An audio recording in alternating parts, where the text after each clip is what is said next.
Hello, everybody, and welcome to a new episode of the MinnMax Show podcast. We are a place about games, friends, and getting better. And I mean, honestly, like whatever else we want, because Ben is on paternity leave, so we can let's just mix it up. I don't know. I don't have any plans for that, by the way. Not to tease something that's not going to happen. I'm Kyle Hilliard. I'm covering for the next few weeks, and we'll have a mysterious new temporary host that we'll announce at some point, or maybe it'll just be a surprise. I genuinely don't know what our plan is there, but that's the future. Right now, today, I am joined by former and maybe even future MinnMax host Kelsey Lewin. How's it going, Kelsey? Hi, that's me. How's it feel to be in the hot seat? It's my second time, I think. I did host one time in the past, but I don't know why. I don't know why Ben would have suddenly disappeared for a week and I would have had to host. Jeff Markiafava is also here. That's me. And Sarah Podzorski. How's it going? Going good. Going good. Your shirt is like, good. Is it like a classic, like Sega? Is that like a Dreamcast shirt or something? Yeah, but That's the Sega PlayStation logo. Yeah, that's what yeah, they put the PlayStation. Yeah, it's not. Yeah, I like it because it confuses people. It upsets Yeah, no, them. it's effective. It like. Do you get any of the like fake gamer girl comments because of this shirt being confusing? No, usually people ask where they can get it. Yeah. And I'm not going to tell Good. anyone because we're not sponsored by them. Okay. No freebies. Your printer? Is that where you got it from? Oh, see, that's okay. Glomar response there. Neither confirm nor deny. Okay. Look, today we're going to talk about Pikmin, which is maybe weird and random because like next week will probably be the more proper Pikmin 4 discussion, but I wanted to talk about Pikmin 1 and 2 with Jeff Markiafava this week. We're also going to talk a little bit about the future of E3, or the complete lack of a future of E3. Final Fantasy 16, Sarah, I want to talk with you about because you haven't talked about it yet. I haven't talked about it yet. I've probably put like, I don't know, 8 hours in or something like that. Interesting. That's about where I'm at too. Okay. Yeah, I guess I could timestamp it more specifically, but I don't want to spoil anything. And then we're also going to talk about Story of Seasons, the Harvest Moon game that's not called Harvest Moon but is Harvest Moon. Is that that's the accurate description? And, yeah, it's a remake of A Wonderful Life, but they can't call it Harvest Moon anymore. So it's a Story of Seasons, A Wonderful Life. Okay, yeah, you guys are the experts. I that's not my jam, but Jeff and Sarah have apparently played it. So, and then Sarah, you've got a couple of Steam Next Fest demos that you want to talk about as well? Yes, I played some lovely games during the Steam Next Fest. I'm starting to see Next Fest as like a holiday. Like it always like comes around for a week, and I'm like so many like demos to play of games that you're like sort of interested in, but you probably wouldn't check them out otherwise. Gotcha. Yeah, let's dive in. Jeff, you have been playing Pikmin 2, is that right? I have been, and I went into it pretty fresh. I'm one of those people. We were talking about it when we did the Nintendo Direct, where people were kind of jokingly saying, "Oh yeah, Pikmin, you know it as the game that came out, Tinykin." It's the series that's like Tiny King, because I think like Tiny King is becoming the touchstone for many people, and it certainly was for me because I had never played a Pikmin game before I played Tinykin, and so. But then we got codes for the 2 remakes that just came out for Pikmin 1 and 2, and we split them up. You took 1, I took 2, and jumped into my first actual, authentic, official Pikmin game. Okay, so you'd never touched those games before, right? No. Okay.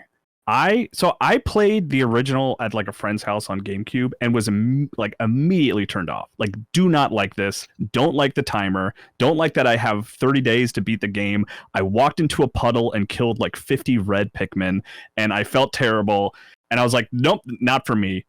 And then Pikmin 2 came out, and I played it with a friend. Like, we passed the controller, and I finished the game that way. And I was kind of like, I had always had this like sort of opinion of like, yeah, Pikmin's all right, but I don't really like Pikmin.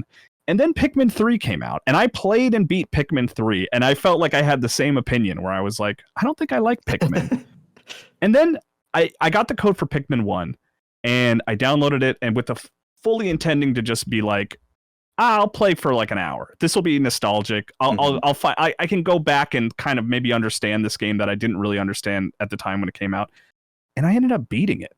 I played the whole game, and I got every part because the way the game works is there are 30 parts in like across only like 4 levels, and you don't have to get every part to beat the game. But I got everything over the course of 30 days, and it really has me questioning my sanity of like, you platinumed it. Do I like Pikmin? Like all these years I've been saying I don't like Pikmin, but now at this point I have now played and beaten every Pikmin game. What finally clicked for you? Because it's so weird for the first one to be the one that clicks when, it's pretty much unanimously considered like not as complete and, I don't know, quality of life good as the other ones. Oh, no, definitely not. Like the Pikmin are so bad at getting stuck on like corners and stuff. Like you lose so many Pikmin, and like I still don't not even just Pikmin, but I don't really like games where there is an element of failure in progress, if that makes sense. Like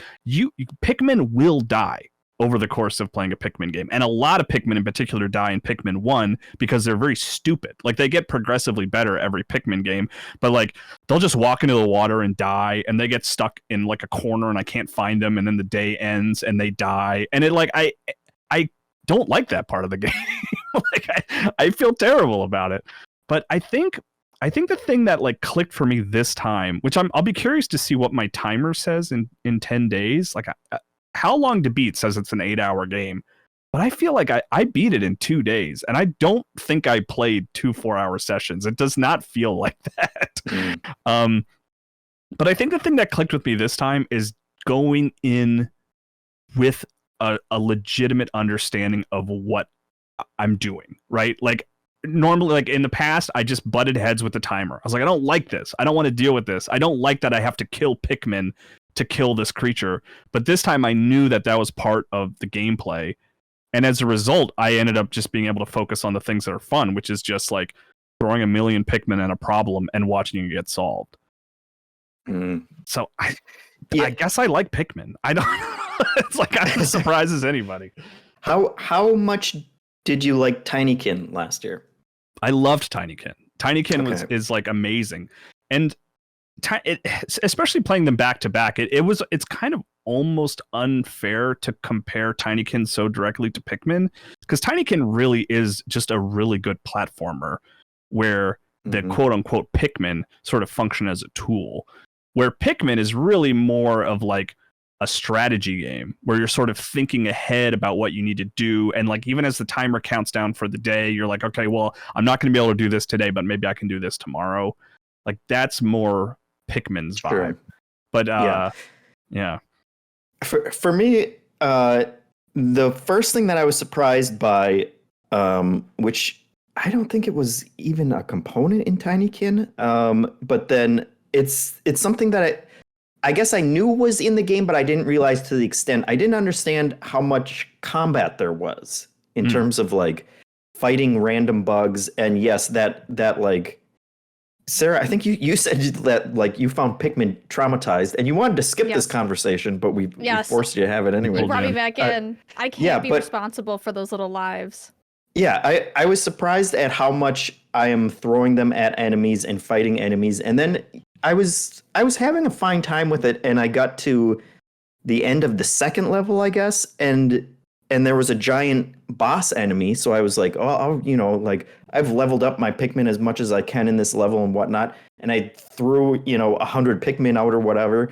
And then he just rolled over them. And in like 5 seconds, he had just obliterated all of my Pikmin. And I immediately closed out of it so that it wouldn't save or anything.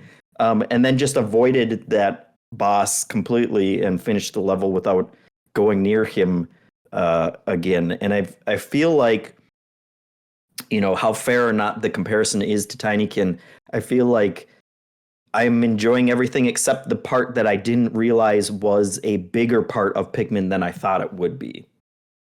Yeah, and the combat is like, there's not ultimately, maybe 2 is better, but certainly going back to 1. Like, it's weird because I played 3 on Wii U, so that was kind of a long time ago. I played 2 on GameCube, so my memory is pretty limited. But I mean, like, the strategy is just like throw all your Pikmin at the thing. Yeah. And you can whistle, and it might help them, but they're probably going to get demolished at some point, and you're going to see all those little souls just float up into the air, and it's going to break your heart. And there were a bunch of fire traps in the second level too, where I was like, oh no, I don't like this at all. And they're lighting on fire and then running around screaming, and I'm trying to get to them and whistle, but the other ones are also following me at the same time, and they're like going straight towards the fire. So it's definitely more stressful than I was expecting. And yeah, I don't like watching cute little flower people burn to death. What's wrong with Nintendo? So Sarah, was it like you watched footage of it and you're like, I'm never going to play that, or was it I played it and I felt terrible? Picked it up for GameCube, but I thought that I had like the complete wrong idea going into it. Like I thought it was going to be more of like a caretaker thing where I like come in, I collect the Pikmin, I care for them, we do something like farm together. Like I thought it was more of like a build them up and like, you know, form a society with your Pikmin. And then imagine my young shock when they're like, chuck your Pikmin to its doom in order to accomplish your goals. Like, and then with the timer too, like running back to the ship and you know you're not going to make it and you have like a bunch of Pikmin following you, or like they don't all make it back into the ship. It was like, I'm already like an anxious person and I was an anxious child, and this was just too much for me. It still is. Yeah. Can I interest you in Pikmin Bloom? They wear cute little outfits. And they walk across the country. Yeah, Kelsey, I know you love Bloom. Die. I know you love Bloom. You and Leo, I think, are the two people keeping Pikmin Bloom alive, unless Leo in the whole world. Yeah. Every time Miyamoto shows up on a stream and wears a Pikmin Bloom shirt, he's talking directly to you two. But like, do the console games like do anything for you? Did you play those, or was it really just Bloom that kind of? I have always wanted to like Pikmin more than I actually do. I feel like I like the concept. And I think it's really just kind of what Sarah's talking about. Like, I just killing cute little plants. I like, I like that you have a bunch of little guys, and there's a lot of strategy games that I do like, and I think it's the timer. I think it's like the anxiousness of the timer that it stops being fun for me and starts feeling like homework or like a deadline or something like that. I have bought and played every Pikmin game, but none to completion. And like you, I just keep thinking like, I guess this isn't for me, except that I keep getting drawn to it. Cause I'm like, but they're so cute. I want it to be for me. And yeah, Pikmin Bloom is a good, stand-in for that, because I get to just appreciate that they're cute little guys and send them on missions, but there's not any like timers or anxiety with it. So Jeff, does 2 have? Because like there's the day timer, right? You only have so many hours, but then in Pikmin 1, you only had 30 days. Does Pikmin 2 have that? Man, that's what I'm. As soon as you said that, I'm wondering of like, oh wait, are the days counting down on me? And I didn't realize I don't think they mentioned that I only have a month. I think at one point, like my boss guy said, hey, don't worry. Like, if you can't do everything in a day, you can always come back and do it the next day, and try not to freak out about the days too much. And that message must have been specifically for Pikmin 1 players to try and put their minds at ease. Yeah, I think so. Yeah, but I wanted to talk about it just because like I couldn't believe when I was watching credits, I was like, I can't believe I played that whole game. Like, why did I do that? And now I'm excited for Pikmin 4, weirdly, which is just there you go. I don't know, weirdly didn't expect myself to be as excited as I am for Pikmin 4 now. But a couple more Pikmin things. I wanted to we had a couple comments that I pulled up to the top here. Tokyo Game Life said, hi MinnMax, since you're doing a Pikmin Checkman, I wanted to drop some hot Pikmin facts. To promote the first game, Nintendo teamed up with an agricultural company to crossbreed a new species of flower called Bacopa cabana, aka the Pikmin flower. Yes, Nintendo bioengineered a flower into existence. Also in Japan, the game is probably best known for the song I No Uta by Strawberry Flower, which was played during the game's commercial. It became one of the best-selling singles of the year in Japan and outsold the game. So, wow. Weird. I just thought that was interesting, you guys. Let's move on to Final Fantasy 16. Sarah, I want to know what you think of Final Fantasy 16. It sounds like we're around the same place. There is a character.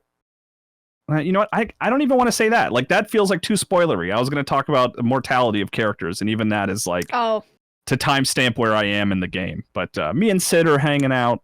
That, you know, it's always I saved the guy from falling off a that cliff. Seems That's to be probably the entire game enough for me so far is like hanging out with Sid. And you complain, and Sid's like, "Why are you so grumpy all the time? Like, why are you so dumb?" Gotta do it. You gotta do a better Sid impression than that.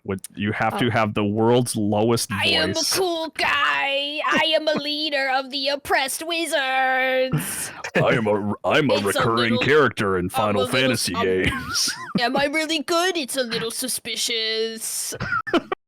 But I've been loving the gameplay. I was genuinely shocked at how good fighting enemies feels. Some enemies feel a bit better to fight than others, but I find it feels good for the most part. It's, I think, the only, besides 14, mainline Final Fantasy game that I like the combat of. I like it more than the 7 remakes, which I was surprised. But I like the combat, which does make me nervous based on the Final Fantasy track record that we will never see this gameplay again. So they're gonna kiss that goodbye. It's good while it lasts, but I do like. Well, I mean, it sold 3 million copies. They announced this morning. So I hope they dig into that combat more in other games. I appreciate how linear it is after Tears of the Kingdom. It feels like a good palate cleanser to like make progress. You know, like do a little main quest, get a little main quest progress. You don't feel like you're missing anything. You don't feel like, you know, you get to kind of turn off your brain a little bit while you play this game. You don't have to worry about, you know, do I have enough this? Do I have enough that? So I appreciate it's also open a game world of it. It's also a game which I feel like weirdly I haven't encountered in a while, where it's like you go to a store and you just buy the better sword, and then you move on. I feel like, I don't know why, but I feel like every RPG I've played over the last couple of years, I have to like hem and haw in the store of like, well, do I want ice abilities or like better stamina? And I appreciate that it's like, hey, this sword does more damage. You want it? Do you want to sell your old one? You just want to equip this one without leaving the menu? I'm like, yes, please. They're Thank like, you. this number is higher than your number. The number go up, and you're like, yes, bigger number, please. But yeah, the only thing I'm not sold on is like the general narrative. Like, you can see the Game of Thrones influence in it almost a little too much. And I'm like, I wish we would have taken different lessons when you were all like watching Game of Thrones and like having your little, like, I wish the lessons we had not taken was like, what if we killed every minor character in a really violent way and we just killed everyone except for 2 dudes? Like, I wish that wasn't the takeaway. Like, that should not be the lesson from Game of Thrones. Like, you have to make them interesting before you kill them. And then when you do that, like, maybe consider like not killing them also. Also, Game of Thrones is like funny. So honestly, like, if it's like a surprisingly funny show, this game is not funny. Like, I don't know if I've encountered a single joke. Maybe, I don't know. Yeah. So story-wise, I'm not sold, but at least it's fun to play. I know I was joking about hanging out with Sid, but I do like his characterization. He's just sort of this anarchist that is like helping you a lot for reasons I maybe will be revealed later. But I get the sense that he's like just interested in Clive and just wants to help him out, because there's like no reason he's always leaving his home. Like, you guys are leaving for days at a time to just like do stuff, and I'm like, aren't you like the mayor here? Like, don't you have more important stuff to do than hang out with me, who you just found out in a field? That's like, I was thinking the exact same thing. Like, the goals of the characters are like very unclear. Like, Clive's doing a bunch of stuff because he's angsty about his past. And then, like, Sid is just kind of there, and then they, like, imply relationships between 2 characters, but then they'll just kill one of them. So you're like, well, I guess that backstory didn't matter anymore. Yeah, I guess, the Game of Thrones stuff is interesting, because it really, I think you're right. It's just, like, the mortality of characters can just, it will surprise you. But there's even, like, just even Clive's relationship with his mom is, like, fully lifted from Game of Thrones, and, like, his father and stuff too is just like totally pulled directly. And it's, I mean, I guess they were writing it sort of at the height of Game of Thrones craziness, but considering how much that show has fallen from grace, it is funny that it is such a touch point for them. Like, they're publicly, like, what if they'll say Jon it, you know? Snow What if Jon Snow was a Final Fantasy character and they said, "That's it, ding ding ding, we have a winner."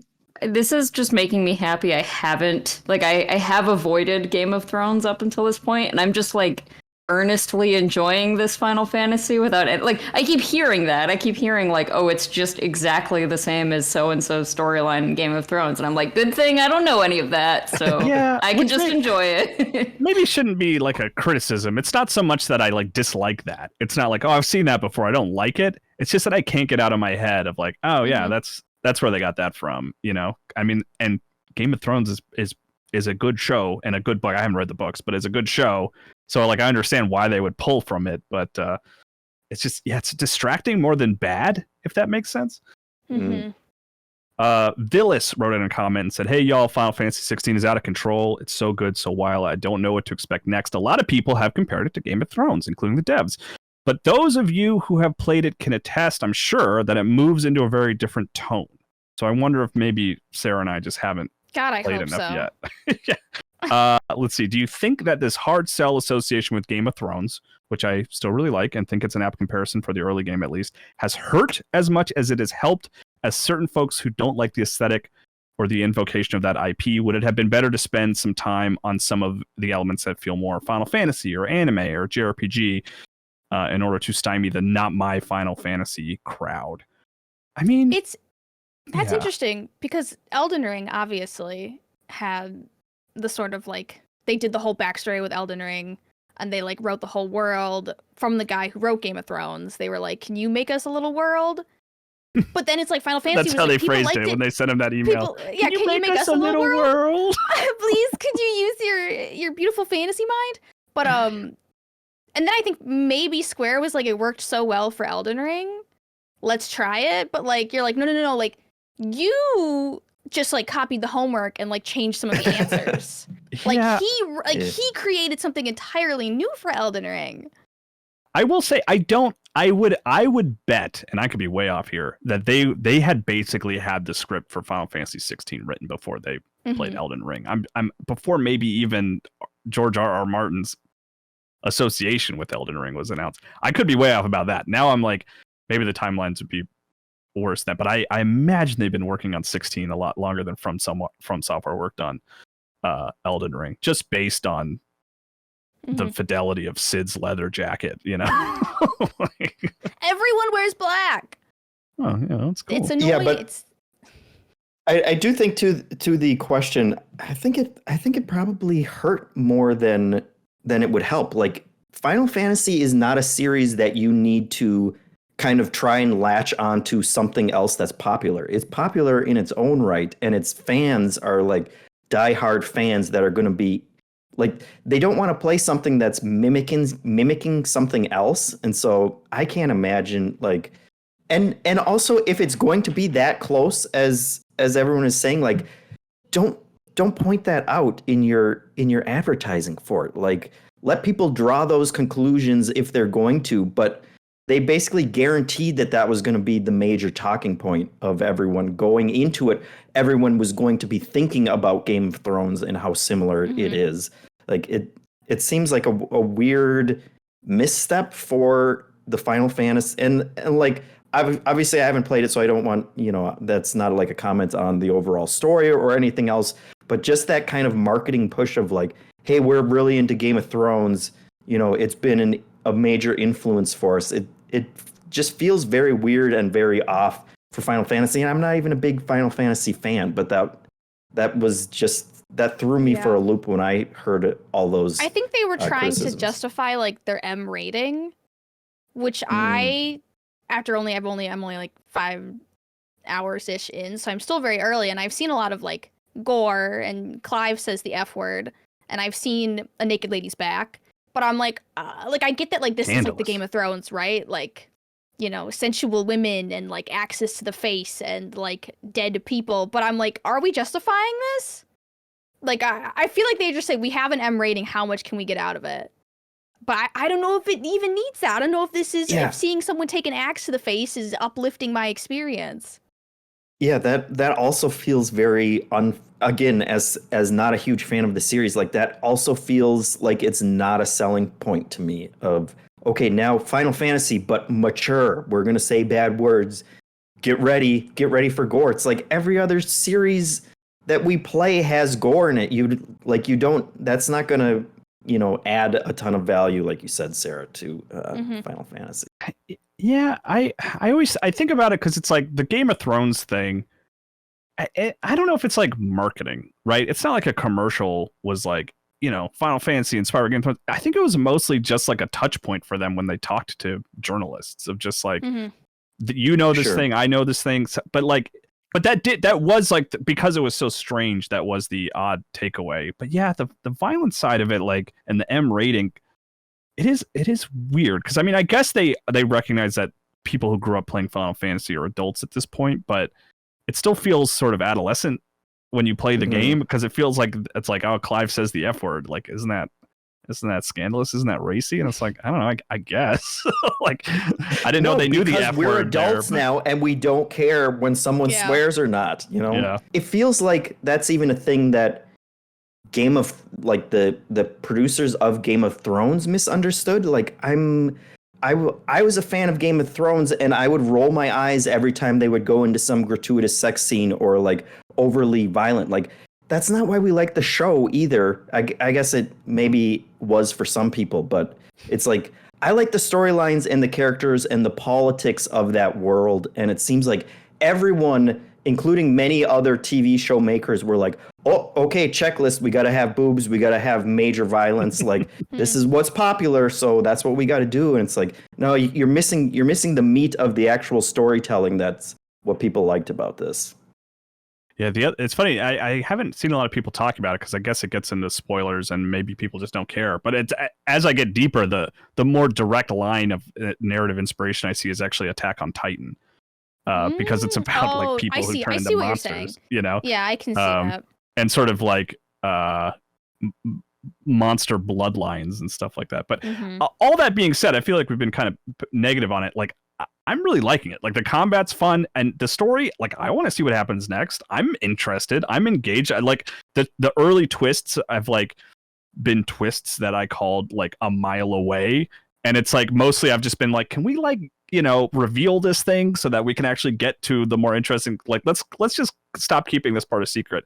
And I've hit that point now, so like I'm eager to see where it goes next. And the feedback has generally been like, oh, I've heard both actually, that it only gets like crazier and crazier, but then I've also heard that like the later part of the game kind of loses the thread a little bit. But like I want to see that. Like I'm eager to get there. Yeah, and I've really been like, you can see the Final Fantasy 14 kind of coming through in like the bosses, the enemies, and like the side quests. Like I can see it there, and it's really cool to see those sort of like aspects of like, bosses with like AoEs, bosses who like telegraph attacks ahead of time, bosses who like zoom around, like giant boss, small arena type thing, where they're like just ahead or something. And it's been really fun to play in that combat, but not locked to more locked in like an action game, I guess you would say, than like an MMO. Yeah. It is an action game, like 100%. Like, they're not even like pretending it's I feel like it's almost unfair to call it an RPG at this point. And it works for me. I'm certainly not offended by it.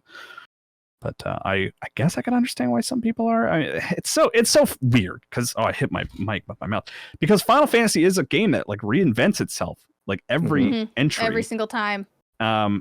So to I don't know. I guess I haven't really seen people actually upset about it as much as I've heard people talking about people who are upset about it, if that makes sense. Like, I've seen people be like, I can't believe people are upset about this. And I'm kind of just like, I got to make up somebody to argue against. Yeah, exactly.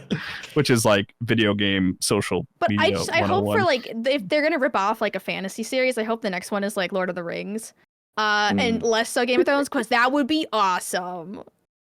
It's really Lord of the Rings, huh? Like that's I really want to return to like, I don't know why we've decided that like the hero's journey is overrated. It's not. Like, let's go back to that, please. Like, let's go back to basics. I don't mind that, but I do like the sci-fi stuff. Like I like 15. I like that you drive a car around, like, and you have magic and stuff. I don't love like going back to sort of like, medieval roots, but I know that you like that, right? Evilus.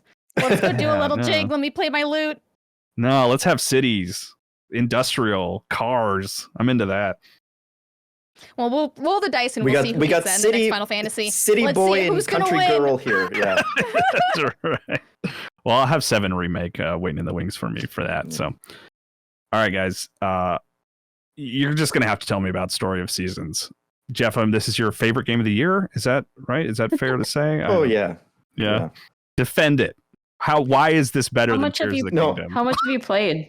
I only started it today, so I have Okay. not gotten very far. I've been meeting some town folk and planted my first crops, but they have not come to fruition yet. I've been getting a ton of milk, though. At least they start you with a cow, and it's just they're shooting out milk bottles all over the place. Free cow. Well, That's right. That's slow. This is, I think, the only Harvest Moon where you have to get your cow pregnant to continually get milk from it.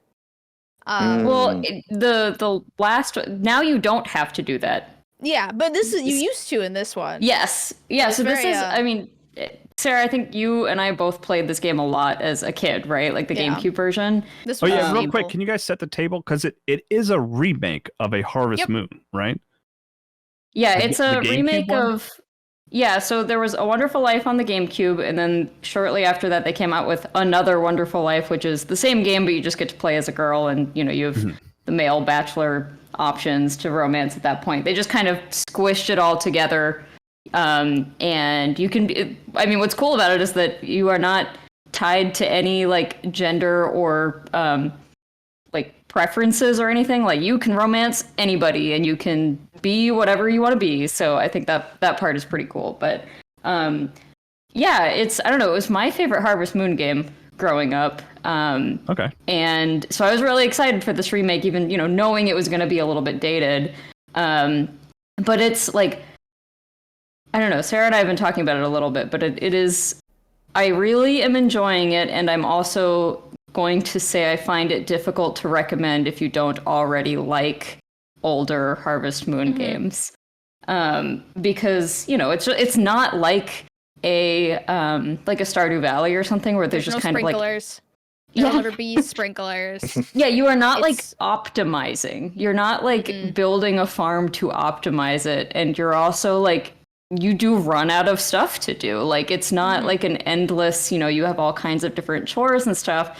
And I like that, especially as someone who grew up with that, but I think if you are like more into farm sims now, like you got into farm sims a little bit later, I think I would find this difficult to go back to. It would be like too slow of a pace. Yeah.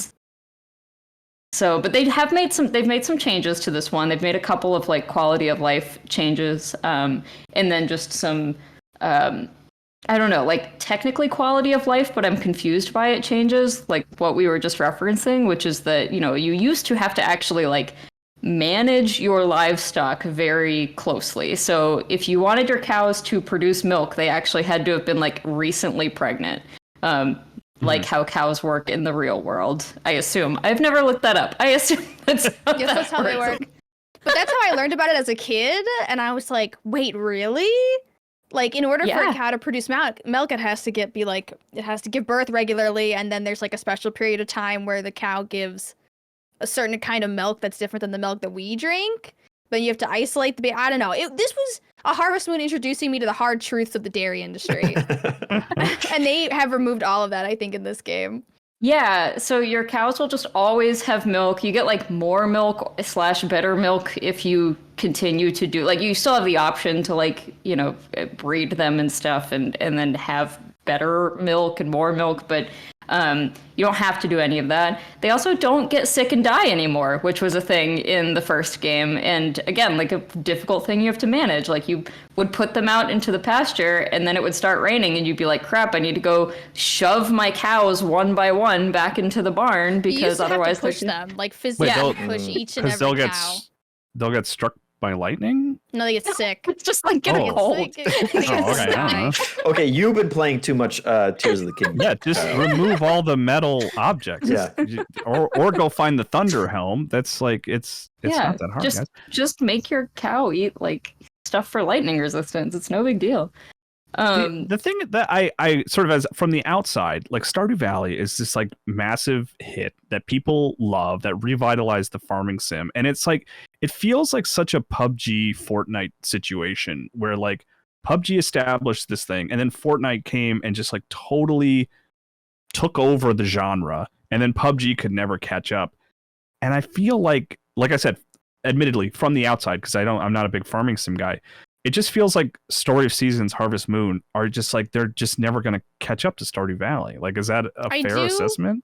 I do feel the same way, and I do worry in the same way that because like they just don't seem to move as quickly. Like they're not evolving at the pace of other farming sims. They are still very much like set in the old ways. So yeah, it's kind of like like a PUBG, like the old guard, and then you have a bunch of these like new indie games that keep coming in, and like they're like, oh yeah, we just didn't like that feature, so we just don't have it in our game. And we actually made our game more enjoyable by not having that, or like we have more characters, we have bigger worlds. I do wonder I do lay awake at night and ponder over the future of both the Harvest Moon and the Story of Seasons franchises. This is funny to me too, because this is making me think of Animal Crossing as well. Like, so the GameCube game is my favorite one, even though obviously there is way more to do and way more options in all of the newer ones. And it's just something about like some of the earliest tries at some of these things, and I feel this way about the farming genre, is like it's just so interesting in the ways they hadn't quote unquote figured it out yet. And they're more interesting for it in some ways, you know, like they maybe hadn't figured out that like people want to optimize and have sprinklers and that sort of thing. And then so you end up like playing a kind of different game and at a very different pace. Like it does something different in your brain, I feel like, than Stardew Valley does. And again, like it's not even a recommendation. I just think it's interesting, and it's something that like I like, but I feel like if you didn't grow up playing this kind of game in like the early, the late 90s, early 2000s, mid 2000s even, like your brain just won't be wired for that, and you will only find it tedious. Like you will only find that annoying. Anyway, Jeff, who are you marrying? Well, have you met all the ladies and the guys? Who are you marrying? I don't know if I've met everyone yet. Cecilia made a very strong impression because she showed up and she was always Cecilia with these guys. I mean, if she's gonna ply me with like free seeds and whatnot, that's a strong. She wants to ply you with some seed, that's for sure. Come on now, this is a family show? Question mark. I will say, when I was wandering around town, I met Rock, and I like his attitude. He's got a very like Rock? What's wrong with you? He's just like, I don't want to do anything. I just want to hang out. It's does everyone hate Rock, apparently? He's a little bit of a playboy. A little bit of a party boy. Oh, is he? He's not here. Just you guys talk about him. He's not going to hear Kelsey and I went in depth on party chat this week, but the girls all are great. And then because they developed the men to be rivals of the original male farmer, they made all the men icky because you need to feel a sense of superiority. So yeah, all the guys are like not who you'd ever want to date ever. Like all of them. All I'm marrying Muffy. B-tier. I'm marrying a woman. This is Muffy. I don't think I've even met Muffy. I'm marrying Muffy. She works at the bar. Now He's a coffee perfect. shop. But yeah, I don't know. I'm glad that I can marry women because the pickings just aren't there in the men. Yeah, the women are just. I mean, I think what you said is is that like, did the developer say that somewhere? Because I think what you're saying is completely accurate. At least I feel that way. It's always kind of men been are with the terrible. Harvest Moon game. Like they're just that like they make the rivals. So like if you don't marry a girl, one of the males will pick one of the males. One of the other guys will pick her up. Okay. And they purposely will make them not great. So like you feel a sense of like superiority to them as a guy. You're like, oh, like this Rock guy, like he's really no competition for me. He's just a party boy. I'm a farmer. I work hard. Cecilia wants my seed. Jeffem's kind of guy, like, we're learning apparently. Yeah. Look, I just appreciated hey, I'm just gonna hang around town all day and I'm not gonna do anything. That feels very modern day for the young. You should look up some of the cutscenes because once you get married, at least in the old game, they probably took this out because it's negative. But in the old game, if you stopped working your farm, your husband or wife would have like an intervention with you about how essentially like you need to start working the farm more and like you need to actually do more, or else they will leave you. Oh my God. And Rock is just like, Rock doesn't do anything. He's like, yeah, if you could just like, it's kind of been bumming me out that like we don't have any money and like you haven't been working the farm. So if you could just like meanwhile he get does back nothing. to it, yeah, that would be great. Yeah, that's no good. I to be clear, I don't know that I was gonna date him or anything. I just liked his attitude, you like his anti-work ethic. Yes, he's against big agriculture. So, so they've changed a lot of the men in this game quite a bit too. I mean, almost all the characters have like mild changes. Like Muffy is actually Molly in this game, I believe. And Celia is Cecilia now. So there's like a couple of name changes. They made what was formerly Marlin, one of the male, one of the bachelors. He was kind of this like older, like he had kind of like an 80s vibe to him. I don't know how else to describe it. He had like the curly, almost like mullet look, and they just turned him into like, I don't know, a skinny normal dude in this game named looks Matt. Like he shops at like Banana Republic or something. Yeah. It's just very normy. And then they actually made, because there were only 3 bachelors in the Another Wonderful Life, they added another one. They just like made one of the characters who wasn't a bachelor into a bachelor, and they kind of redesigned him. And that's the artist who in this version is named Gordy. I was gonna say, yeah. Yeah, so he used to be like just a gruff guy who was down there and didn't speak, and now he's a bachelor, I guess. So that's because now they made it so you can marry Luna. Right, her name's Luna, right? The rich girl? It is Lumine, maybe, I think, or something like that. Lumia, that might be right. Yeah. She's the piano playing used to be a child. Now she's not quite a child. In the original game, she was like all adults. And she'd age up. Well, in the original game, she was a child and she would age up. And now in this game, because she was she was marryable in some older Harvest Moon games, they just start her aged up, so you're not dating a child. But I still find it very questionable. I still find it questionable. And like Sarah said, the kind of gimmick in this game is that like everyone ages, and the town kind of like continues to grow and age and thing as you go through. I think there are 30 years like programmed into this, which no one will ever get through. I literally don't think I made it past like 3. Yeah, like I played this game all the time as a kid, and I think I maybe did 3. It did seem like the cycles more abbreviated, and I can't remember if other Harvest Moon games were like that, but it was like 10 days for a season. The months are insanely short, yeah. The months are insanely short. But the days are kind of long. Like your days are going to be like 25 minutes. I run out of stuff to do. That's true. Basically. And then you can go to bed at like 6 p.m. pretty safely. Yeah, I ran out of all my chores, and then I went down to the beach and met Gordy down there. And I pointed out that something was shiny in the sea, and he like just kind of half-assed a poem to me and then wandered off, and I was left just stunned, silent on the beach. Speechless and in love. Yeah. Yeah, this guy writes you a poem, and you're like, get out of here, don't want anything I don't to do even with think you. it was Rock for me. is like, he just started, I don't do anything. He just started saying it and didn't even look at me, and then just wandered off. I think we've already answered this question, but I did pull this up from Tanner Methvin. Hey, MinnMaxers, this question is to Sarah, but can be answered by anyone with the relevant experience, which sounds like it's everyone but me on this panel. Who would you consider the top tier and bottom tier romance options in A Wonderful Life? Love the show. All the women at top and all the women and all the men on the bottom. Yeah, I mean, as it should be. Which is it is a little frustrating and a little sad. It's a reflection of real life. Yeah. I mean, if we're being honest. So like Kelsey mentioned, when this game first came out, it was guy only. And I was probably like 12 at the time, and this was my favorite game.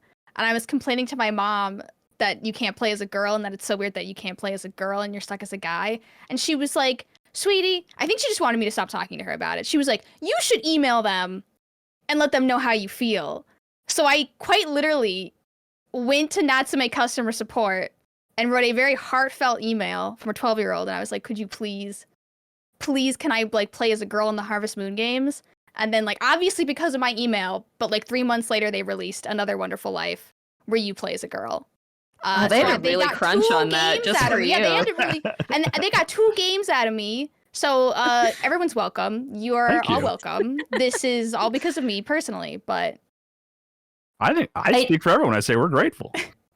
I do find it disappointing, though, like, you know, because they were already doing a lot of like relocalization and remaking people and everything, like, you could have made the men a little better this time around. Like, you don't have to. So they were just were they the same men in the version that you played it as a girl? no new characters. And it's because they wanted to get that game to me.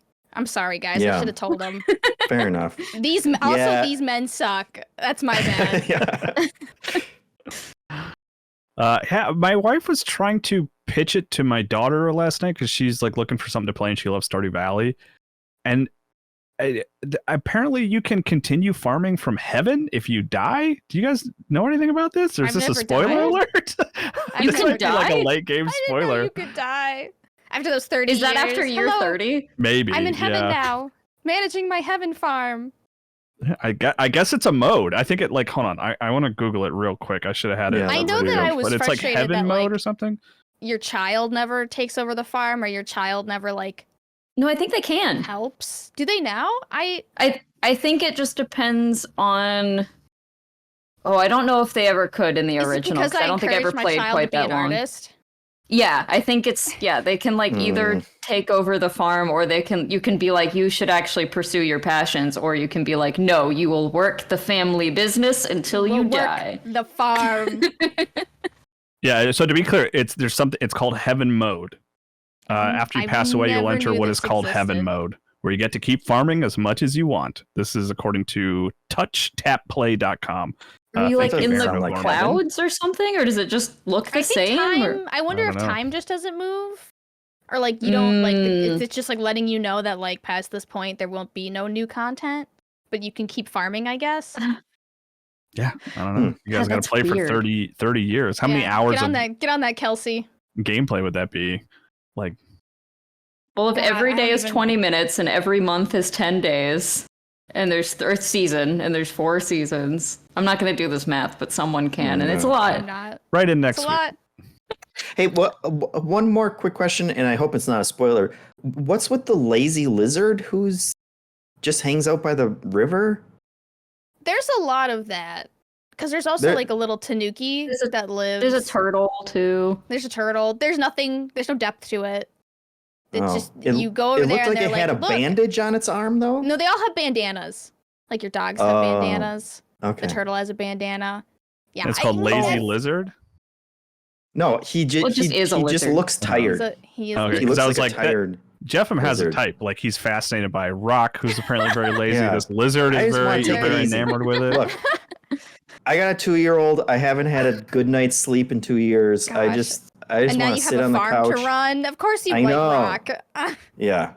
At least I got a free cow out of it. So. A lot of milk talk at the top of this. Apparently milk is a major it's a hot commodity. Well, it is like I spent all my money on, seeds, and I bought a chicken right away. And then it was like, I don't know like how I'm going to make money, but then you get like 8 jugs of milk a day from your cow, and each one sells for $100. So it seems like a pretty forgiving economy. All right. So there you go, Kyle. You shall see. Buy a Story cow. of Seasons. I think it's out now, right? On pretty much every platform. It's on Switch as well. I'm playing it on Switch. I don't know what else it's on. Yeah. I think we have an Xbox version. I'm not playing it. I'm busy playing grown-up games like Final Fantasy. Mature games, yeah. Like Pikmin 1 a lot for some reason. Yeah, a lot of swearing in Pikmin 1. It's Olimar speaks in gibberish mostly. Each time a Pikmin dies, it curses your name. Yeah. Yeah, I assume that's what's happening, yeah.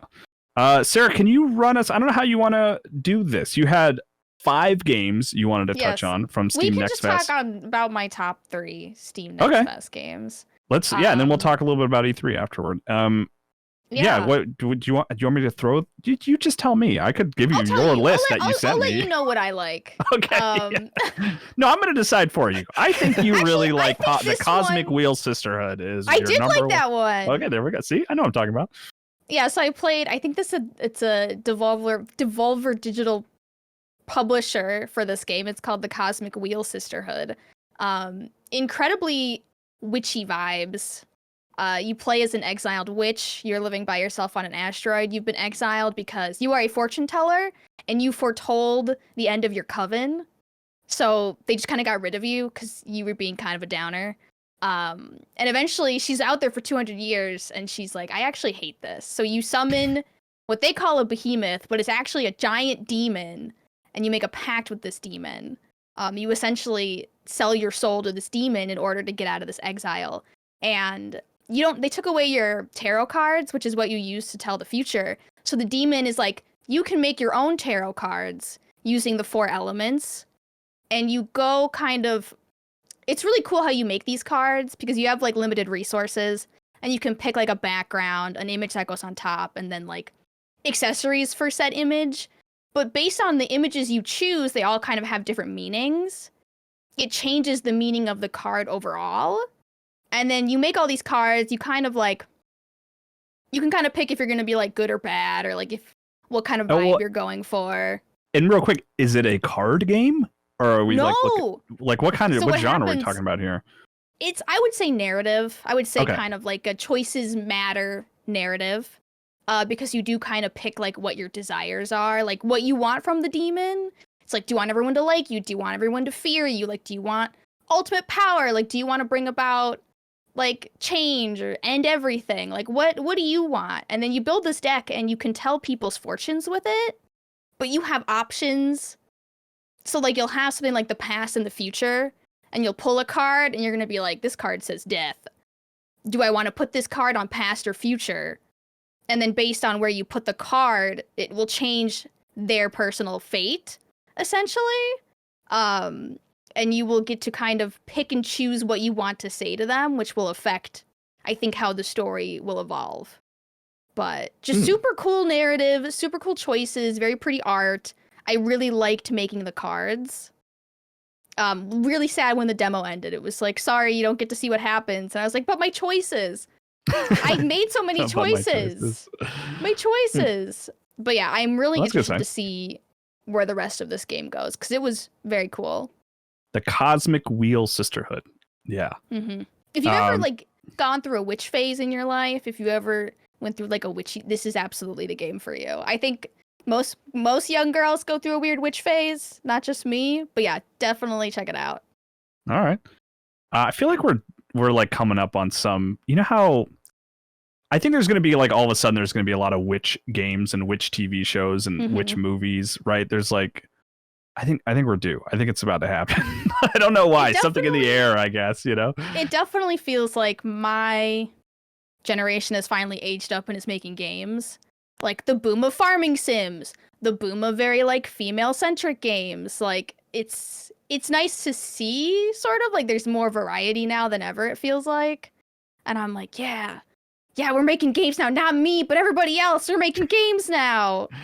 You know, finish this one so I can figure out what my choices are going to lead to.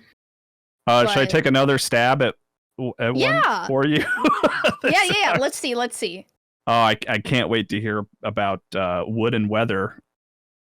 So Wood and Weather was not on my top 3, but Should we skip during it? the Wholesome Direct. Well, it's like you play as like, you know, those little like old wooden Fisher-Price toys. Do you remember them? They're like little peg people. It's like a town full of those, and you change the weather, and you can kind of like God hand them. And it's like pretty cute, pretty quaint. But I just feel like some of the other games stood out more to me. Well, you have a Wood and Weather, and then you also have In Stars and Time. Like you have 2 and ampersand games. That's true. I wonder if that's another thing, ampersands. Yes or no? Ampersand's coming back in a big way. Coming back. Then Indian Tarot Bang is going to take over. I can't wait. It's going to be great. I'm honestly really impressed by indie game titles. More so, like, I feel like I'm always groaning at, like, AAA titles. It's always, like, single word, like, Demise, the video game. And then indie game titles would be, like, the Cosmic Wheel Sisterhood of the Never-Ending Hell Cycle. And you're like, yes, that's a title. Yeah, but give me ellipses in my Steam library. I don't need to see that whole thing. I want it to be like a Fall Out Boy Panic at the Disco title where it's an entire sentence that can't scroll through my iPod. fast enough. Oh, there you go. But yeah, in Stars in Time, it's a sort of like turn-based RPG. But what's interesting about it is they stick you start the game right at the end of what you feel like an RPG would be. So you're right at the very end. The party's already formed. Everybody knows each other. They all have rapport. And they're finally going to go kill like the big bad. So you're going through this like castle, and it's like you're kind of like playing catch up because they're like referencing things that you obviously weren't there for, but they do a really good job of sort of like setting the scene, setting the characters, and like world building in the first like 10 minutes of the game. It feels like an older Final Fantasy story, I want to say. But what's interesting about it is instead of like character types, it's quite literally like rock, paper, scissors. So each of your characters are like rock type, paper type, or scissor type. Hear that rock, And the enemies, Jeffem? Yep. There you go. I know you're into Maybe rock. a better one. Did I misinterpret that whole conversation? Just assume you like rocks now. Mm-hmm. And then like the enemies are rock, paper, scissors too.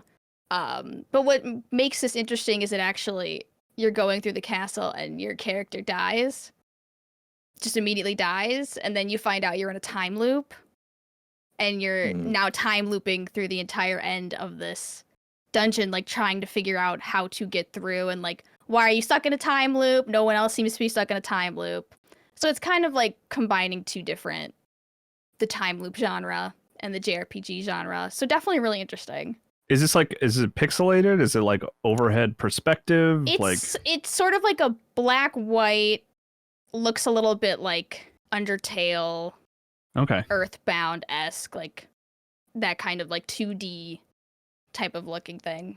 Yeah. Top-down good 2D. When it comes to RPGs. Good. Good. Simple but good. All right. So I've hit 2 of your 3. I'm going to guess your third is Sticky Business? No. Sticky Business was cute. Sticky Business is a cute sticker building game. Very cute. Okay. You build stickers? Honestly, okay. Yeah, you run your own little sticker business, and you make stickers and you sell them. Very cute. See, my generation, we're making games now. This is what we've got. That's right. Stickers, witches, cute, adorable. And you know what? House Flipper 2. Absolutely. Yeah. I'm obsessed with House Flipper. It's a cult classic for those who really like cleaning houses and then decorating them and designing them and selling them. But they finally have a House Flipper 2. And it just looks hugely better than the first one. The first one, I think they thought was a joke. They were like, haha, it's a silly simulator game about house flipping. And then they were like, oh no, like, people actually like this. They have so much DLC for that game, like Farm Flipper, Pet Flipper, HGTV. Like, they were like, oh no, people actually like this. And now they're coming out with the second one, and I'm so excited. I didn't assume it was one of your 3 because it's a sequel. Like, I imagined, like, if House Flipper, like, you got everything you wanted out of it, but okay. I literally started playing House Flipper because the demo ended, and I was like, dang. My choices. I really missed this. Okay, but yeah, House Flipper, it's a guilty pleasure game for me. Well, does what about the demo of 2? Is it like a radical improvement, or is it just like iteration on what was good about the first one, and it's just easier to play? Or I would say like they set the scene really nicely, where it's like it's sort of giving a power wash simulator vibe, where like the thing you're flipping it's like on an island in the middle of nowhere. So you're by yourself on an island and you're just cleaning it up, and they have a lot more options for like customizations of your furnishings, and your wall coverings are actually attractive looking, and not just like base assets from whatever they got their base assets from. So it feels like they're finally making it like in seriousness, if that makes sense, because the first one was just kind of thrown together. Yeah, am I misremembering, or maybe I'm thinking of the wrong game? I thought a big hook of this game was destruction and like tearing down a house. Tear down? Maybe I thought you had to like tear the house down to like build it back up. You could take down walls, right? Okay. Jim, do you play? Are you an enjoyer of House Flipper? I reviewed House Flipper back at Game Informer. Oh no! What did you give it? I gave it a 6. I just looked it up. My headline was a definite fixer-upper. But yeah, and like my review is very geeky because I was like, you can't change where the plumbing fixture location is. You Like, can how now are you gonna? in an update. Jeff, Perfect. they read your Perfect. review when they added that. That's right. Thank you. See, I was fixing this one while you were fixing Harvest Moon. It all Thank you works so out. much. Thank you so much. But yeah, this is Jeffem's fixer upper. This is the fix. Nice. Well, it does. Yeah, I mean, I'll check that out. I'll check the sequel out. yeah, without having read your review and just going off of your headline, which is the best way to absorb video game reviews. I mean, fixer upper implies like good idea here, but maybe needs some work. Yeah, no pun intended. Yeah. And like maybe that's House Flipper too. Like maybe they've had the time they need now to like take the core idea and do something really cool with it. I can't wait to see your House Flipper 2 review, Jeffem. I'll play it and talk about it on the podcast together. That's right. So before we jump into ads and questions and things like that, we wanted to talk a little bit about E3 or if it is going to exist anymore, which basically this, if I understand correctly, because like a little behind the scenes, like you guys were like, hey, well, let's add this list of topics. And I was like, sure, love it. But I imagine it stems from like, there was the reveal is not the right term. It was like political documents. World premiere that the LA Conference Center, where E3 has historically been for a really long time, not forever, but for a really long time, from what I understand, is not booked for the next 2 years for E3, which I don't know how else you interpret that other than there are no definitive plans for E3. Yeah, I mean, in theory, they could go back to Atlanta like they did for that one weird year, or I think it was in San Jose briefly, I want to say, too. Like, it doesn't, like, prove that it's dead, but it's dead. Come on. Like, yeah, they really... This is pretty... It feels like they burned a lot of, like, companies by canceling it kind of last second, and then a lot of people only had a month or two to basically rebuild what they were planning to do at E3. So, I don't know. It feels like it'd be hard to get the good faith back of both, like, people who attendees, and then people who also, like, show stuff.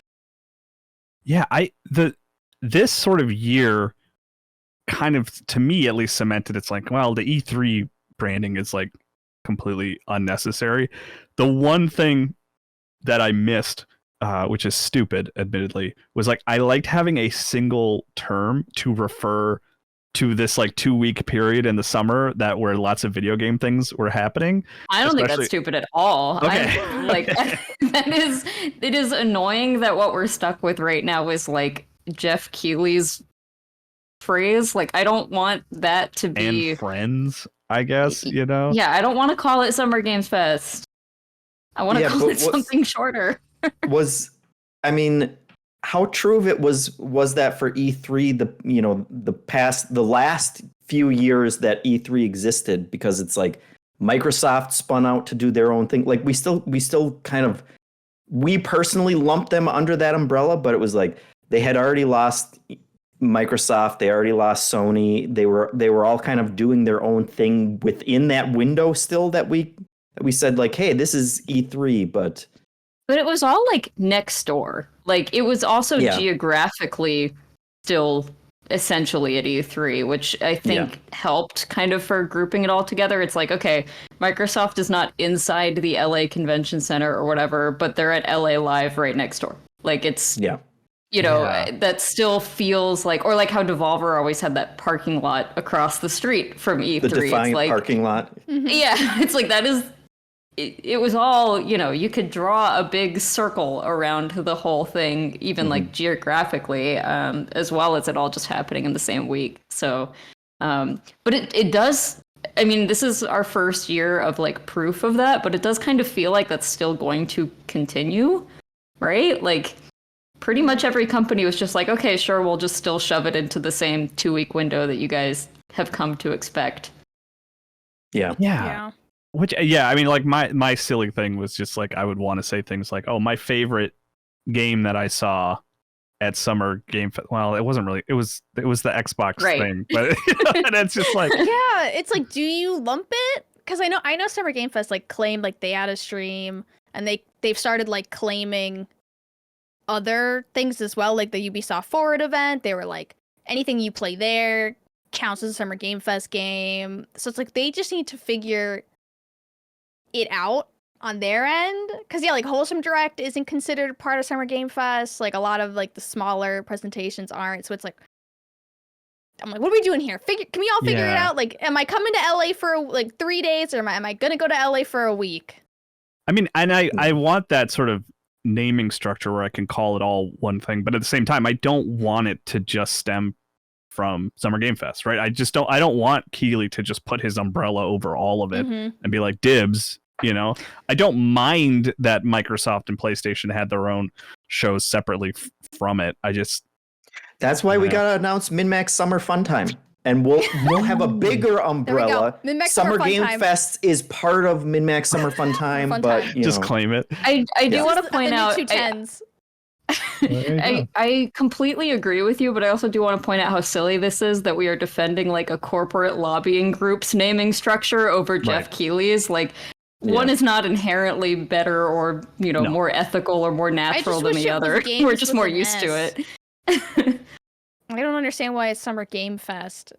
There were multiple games there, and I keep saying games with an S. Yeah. Oh, wait, it's not with an S? It's Summer Game Fest. Oh, can you believe I've been that? saying it wrong this entire time.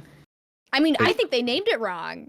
I don't put that. Yeah, I mean, it's like when there's a road where everyone is consistently going 25 miles per hour over the speed limit. It's like that's not the people's fault at that point. That's the road's fault. The road's fault. Yeah, that's what I tell the cops whenever they pull me over. It's like, you might as well give the road a ticket, not me. It hasn't works worked for yet. me. But yeah, I don't know. Like, I think it is weird to see the sort of. I feel like we've seen the quote unquote official end so many times now, but this one feels yet another step above in the officialness.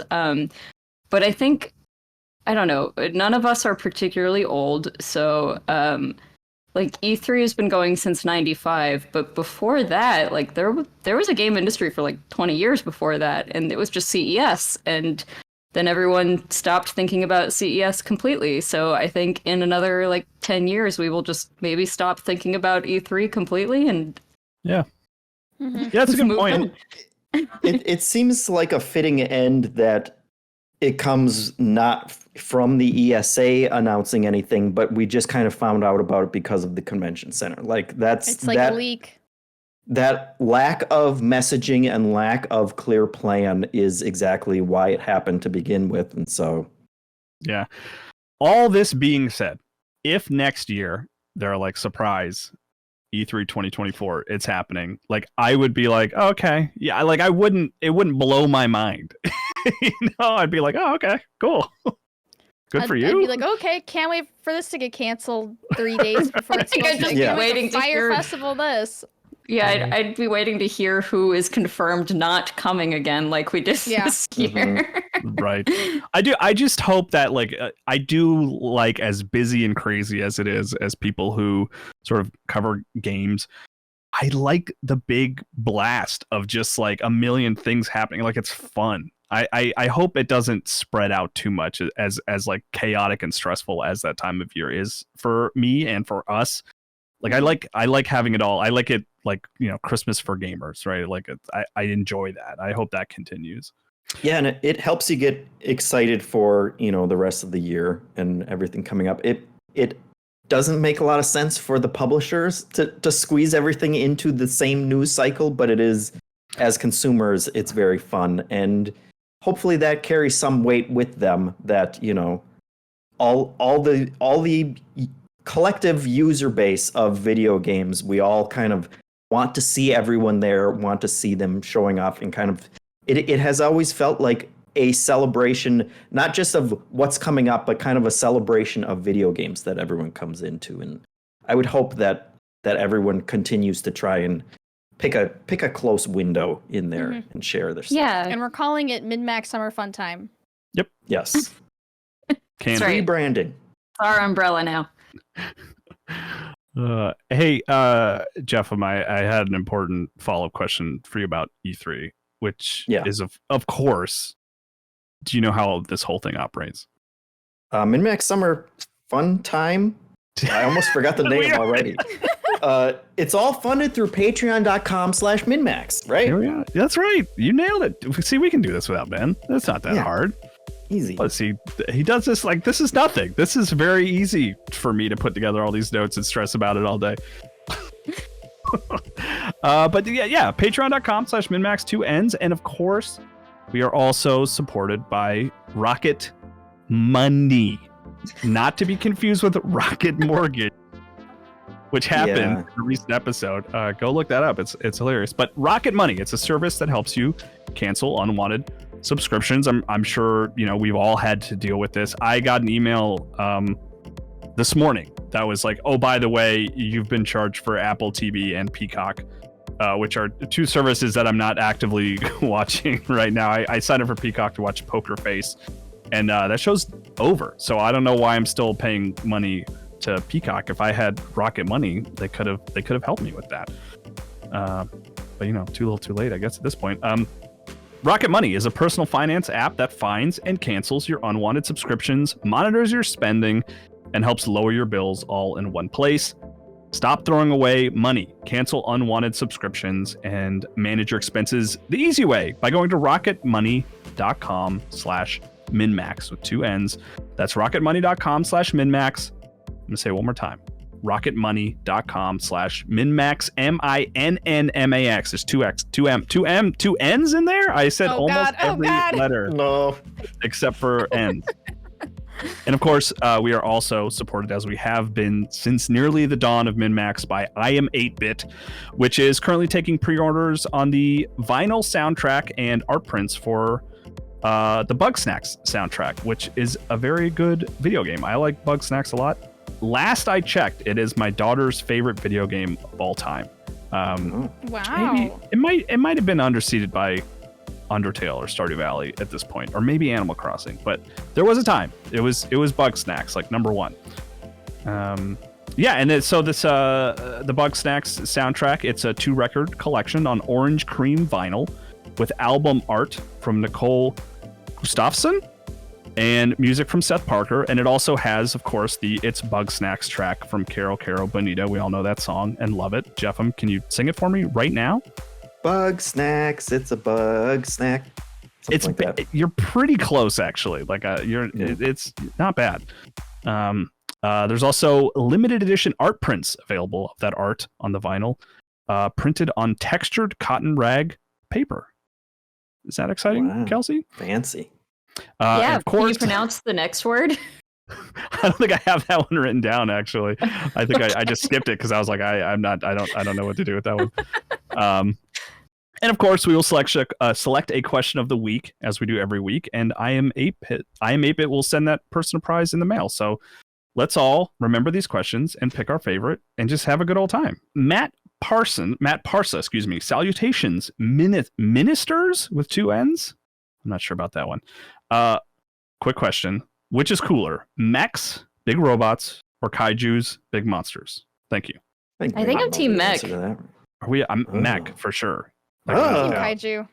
Yeah, monsters. Yeah, monsters. Monsters. All right, but the question was cooler, though. What metric are you guys using? Yeah, monsters. Cooler. They got horns. They got spikes. They breathe fire. They shoot lasers out of their eyes. Anything a mech can do, a monster can do too. You can build that into a mech, though. Yeah, but it's gonna cost so much. Man-made, yeah, it's like you gotta get government funding, Yeah, but who'd you rather hang out cool, right? Like a cool person. You want to hang out with them. You want to go out to dinner. You would rather get dinner with a kaiju than a mech. Godzilla. I think I'd rather have dinner with Godzilla than a mech. If that's I bet there's some great Kelsey, you were there. supposed to be on my side. Oh gosh. Mechs are way cooler. Yeah, see? All right, that's it. No more discussion. Yep, Kelsey ends it right there.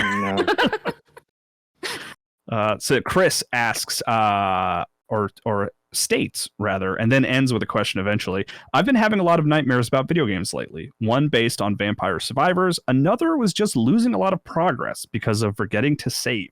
What are some of your video game nightmares? Do you remember in Skyward Sword when you would first go to a location? You would go to a location and you had to collect all the tears in Skyward Sword. and they would make it so like if you stepped out of a shadow, you would basically get hunted down by these like spectral beasts. Do you guys remember this? Please tell me you remember. Yeah, the scariest moment in any Zelda game. Literally had a nightmare about that. And it was so bad I could not pick up the game for a bit after that. Like I had a dream that I was like looking for the tears, and I think after a while they will just start moving.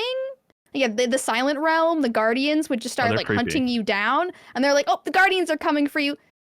Why was that so scary? It didn't need to be that scary. It's the music, I think, in the game, and it's like you're on a timer and you have to sprint everywhere. And if they just touch you, it's game over. It's not even like a violent end or anything like that. There is something really unsettling about those It's legitimately sequences. terrifying. Yeah. And I did have a nightmare about it. I also, mine is also Zelda. I don't know why I remember this so well, but like guys, I have like a Zelda problem, and I have pretty much my whole life. And when they kind of reveal, I think it was like shortly after they revealed Twilight Princess, I was so excited for it. And it was like I don't know if they stated it as much, but I think it was implied that it was going to be a darker tone and it was going to have like a T rating. Maybe it was after they revealed it was going to have a T rating or something like that. But I had this like really memorable dream that I still remember to this day of like playing Twilight Princess, like years before it came out because it got delayed so much, where like Link entered a dungeon and there were like dead bodies hanging from the ceiling. And I remember like in my dream, I was like, oh boy, they're going really dark with this. Oh no, that's in the Wii one. That's Yeah. Oh, is it? Oh, okay. I feel like you're not far off though, because some of the cinematics in Twilight Princess are actually just nightmares. Like I think bodies do slowly fall from the sky, but not in like a dead way, but also in a dead way. Yeah, they don't have pupils and stuff. Yeah, it's weird. But yeah, I don't know why I remember that so well. It's just the idea of like a dark, violent Zelda. I don't know. Okay, but is the person who wrote in this question, they said their nightmares are about like forgetting to save and stuff, right? So like that's a different, that's like anxiety, not like content of the video game, but like anxieties about yourself that have to do with video games, which I think is fascinating. I've never had that for a video game, but I have that for my stores, like constantly. Like I have nightmares about like there's a whole store I forgot about that I haven't been going to or scheduling anyone for, or like there's just a line out the door, or like the lights aren't working anymore, just all kinds of stuff. But I've never had that about a video game, and I think that's really interesting. Really? I've had dreams where like I forget the controls for a game while I'm playing it. I don't know. Is that one weird? I would like forget the controls. I have tons of video game dreams. I actually like did a feature on it for Game Informer many years ago where I talked to like psychologists and doctors and stuff about why video games are so particularly adept at invading your dreams, and that they talked about the Tetris effect, and stuff like that, like way before Tetris effect came out. But I remember I have all kinds of Zelda dreams all the time. I was dreaming about Ultra Hand a lot, like when I was playing Tears of the Kingdom and like all that. Like I always have God of War dreams whenever a new God of War comes out. It's weird. Maybe I'm a broken person. Sounds like it. I don't know. The Ultra Hand did show up in my dreams a little bit for a little while, so you're not alone there at least. Yeah, Portal as well. I would dream about portals. Yeah, for sure.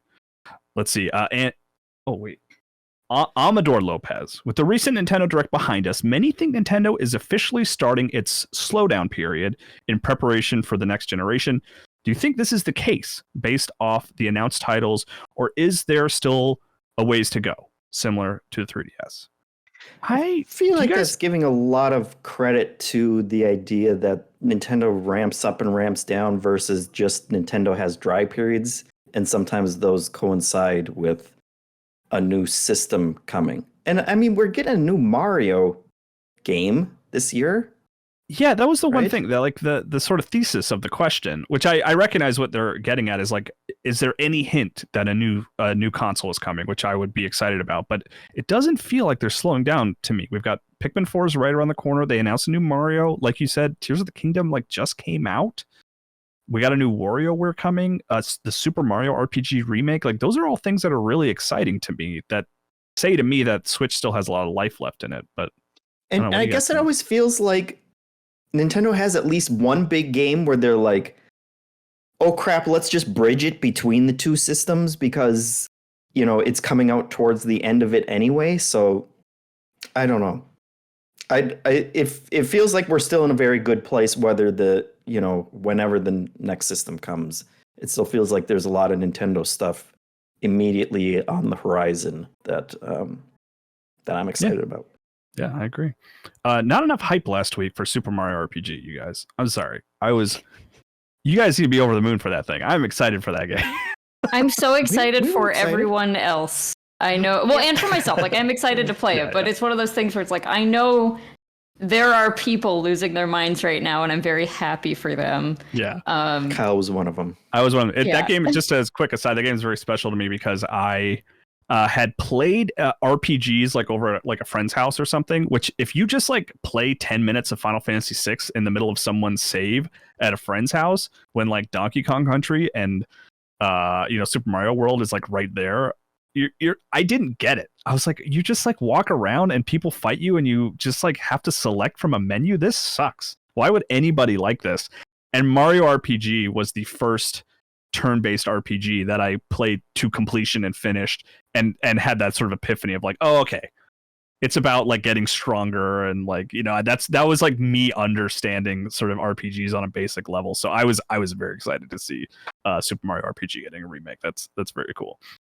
I just want to know, when can I start being obnoxious about Animal Crossing again?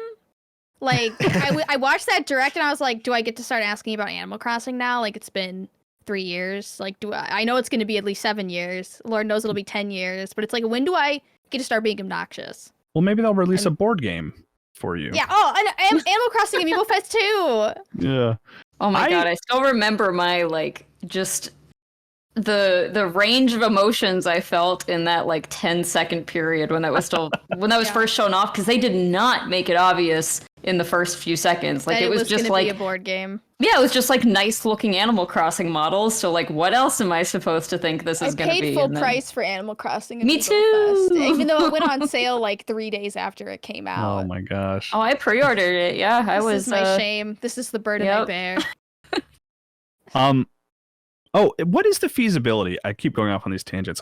I thought about this a lot. Maybe Kelsey and Sarah, you guys could talk about this because it's kind of a localization question and an old game question. What is the feasibility of releasing the N64 Animal Crossing on the Switch online service? There's just no reason to. But it's the same as the GameCube game, but missing a lot of features. So I think it would only confuse and upset people because they'd be like, "Where's Blathers? Where's the it's just like that would be me."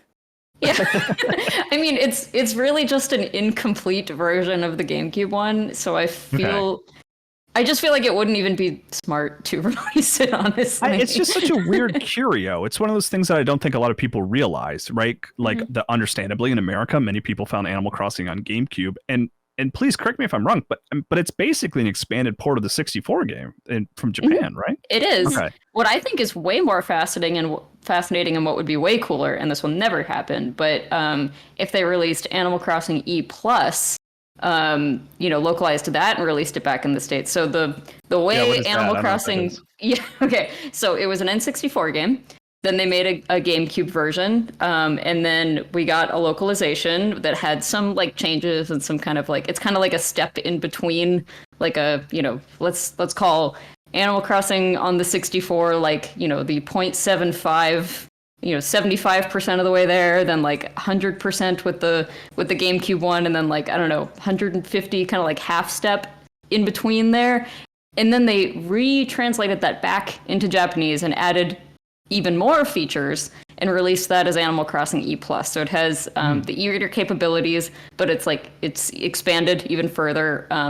They can act kind of like the amiibo cards do. So there's certain villagers you can only get by having those e-reader cards. It also does something that they didn't revisit again until New Leaf, which was putting things in your town, a little a bench or a lamppost or something like that.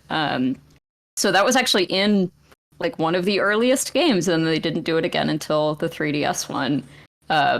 So that one to me is the much more fascinating one that I think, I feel like a good amount of people know the N64 one exists. not as many people know that there is like an expanded GameCube one. There's like a GameCube Plus one, you know? So I don't think they'll ever do it. And there's been like a fan translation project that's been going on for years at this point that is, you know, just inching ever closer to completion. But yeah, I'm sure they'll never do it, but that would be the cool one to see over here. Yeah. And you can pre-order Kelsey Lewin's Animal Crossing book right now, I think? I think so. Yeah, Okay, it's I don't like the Kickstarter's over, but I'm pretty sure you can still back. I mean, it will be available for sale even if you can't pre-order it right now. I should know that off the top of my head. Yeah. Well, in case anyone was wondering, it's like, why does she know so much about Animal Crossing? Which I guess if anyone has listened to MinnMax or any of your podcasts, Kelsey, it's like I don't think they question that anymore. It's like, yeah, she's an expert. Like, it's not some surprise that she knows a ton about Animal Crossing. Let's see. Next question from Chris McDowell. Like water levels in many classic games, what is your least favorite farming mechanic? Has it bled over into other games? Okay, so my least favorite farming mechanic. In Harvest Moon DS, you had to build your own barn, right? You had to gather materials and build your barn. And you could make, essentially they tiered it. It used to just be wood, but they tiered it from like fodder, wood, stone, and then there was some like final, like higher level metals. If you picked fodder, the barn, it was the cheapest to do. The barn would just randomly collapse and kill all your animals inside. If you picked wood, it would only randomly collapse whenever it rained, which was often. If you picked stone, it would only collapse during terrible storms, which happened at least once a year, and it would once again collapse, killing all your animals inside. And it is one of, like, literally, I played that game. Oh it was one of the first games you could, like, pet your animals, like you would pet them with the stylus. Very cute game, very fun. No. But quite literally, after like 3 barn collapses, I had to put the game down and never play it again. Yeah, understandable. Whose idea was this? Like, it was expensive. The animals are expensive, and then they literally all died. Is No this like a survivors. Three Little Pigs reference or something? I don't Is know. out there? Awful. It sounds like the idea of like some guy who joined the team and was like, "There's not enough risk in my farm. There's not enough realism in my farm. There's not enough. You can't just lose it all." So animal Barns murder. fall down all the time when it rains. Don't you know that? Don't they know that? Famously. Yeah, my answer, which seems trivial now, would be the storms that come in and ruin your crops, which is the same bent of like, what masochist designed this? Why would you do? I get that storms are probably a more pressing concern for real farmers than barn collapses, but still, it's not a fun thing. And even if it only like in the old Harvest Moon games, especially, even if it only like would hit a couple squares, it's like that would screw up, you know, just the symmetry of Planting everything. cycle. Yes. And it's like, yeah, you would have to replant that one, and then it's off from everything else. It's a sucky mechanic. Mm-hmm. It's weird how in the early farm games they really tried to, like, I don't know, put you in states of despair, make you feel like farming was like grueling and that you were overcoming something, when like nobody plays farming games to suffer. We all play farm games because we are suffering and we want to not suffer for a little bit.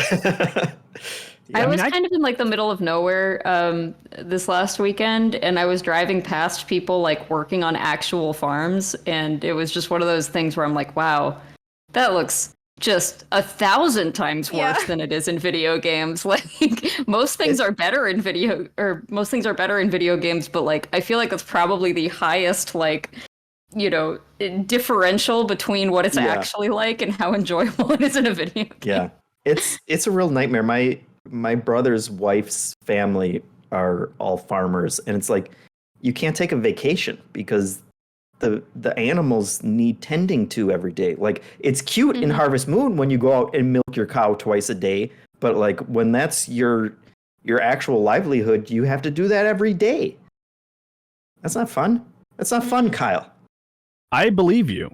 I one thing, like, listening to you guys talk about this, I feel like in the last, like, seriously, only like 5 or 6 years is when developers finally started removing like video games had to have a level of danger to them, like since their inception. Like, it had to be combative, and like I feel like it's only recently game like developers have been like, oh, hold on, we can just make this kind of a chill, relaxing thing. We don't have to have danger at every turn, you know? Yeah, I think that's like the kids who played the game where the barn collapses, and now they're making the game.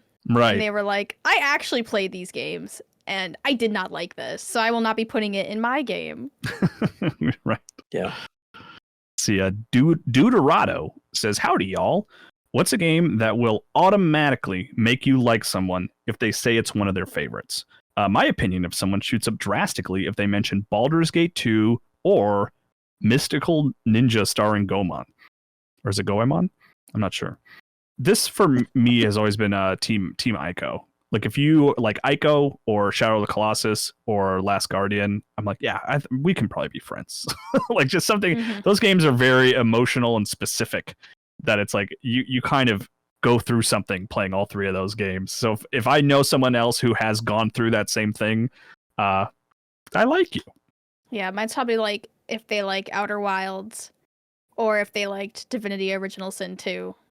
It's like, oh, we're the same kind of weirdo. Like, now I know we're the same weirdo.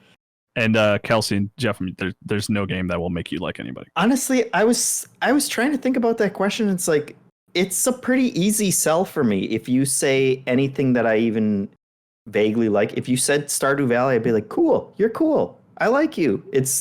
I think it's like growing up in an era where liking video games was still an alienating thing, that it's like, oh, you like video games? Cool. I don't need any more than that than to think you're a cool person.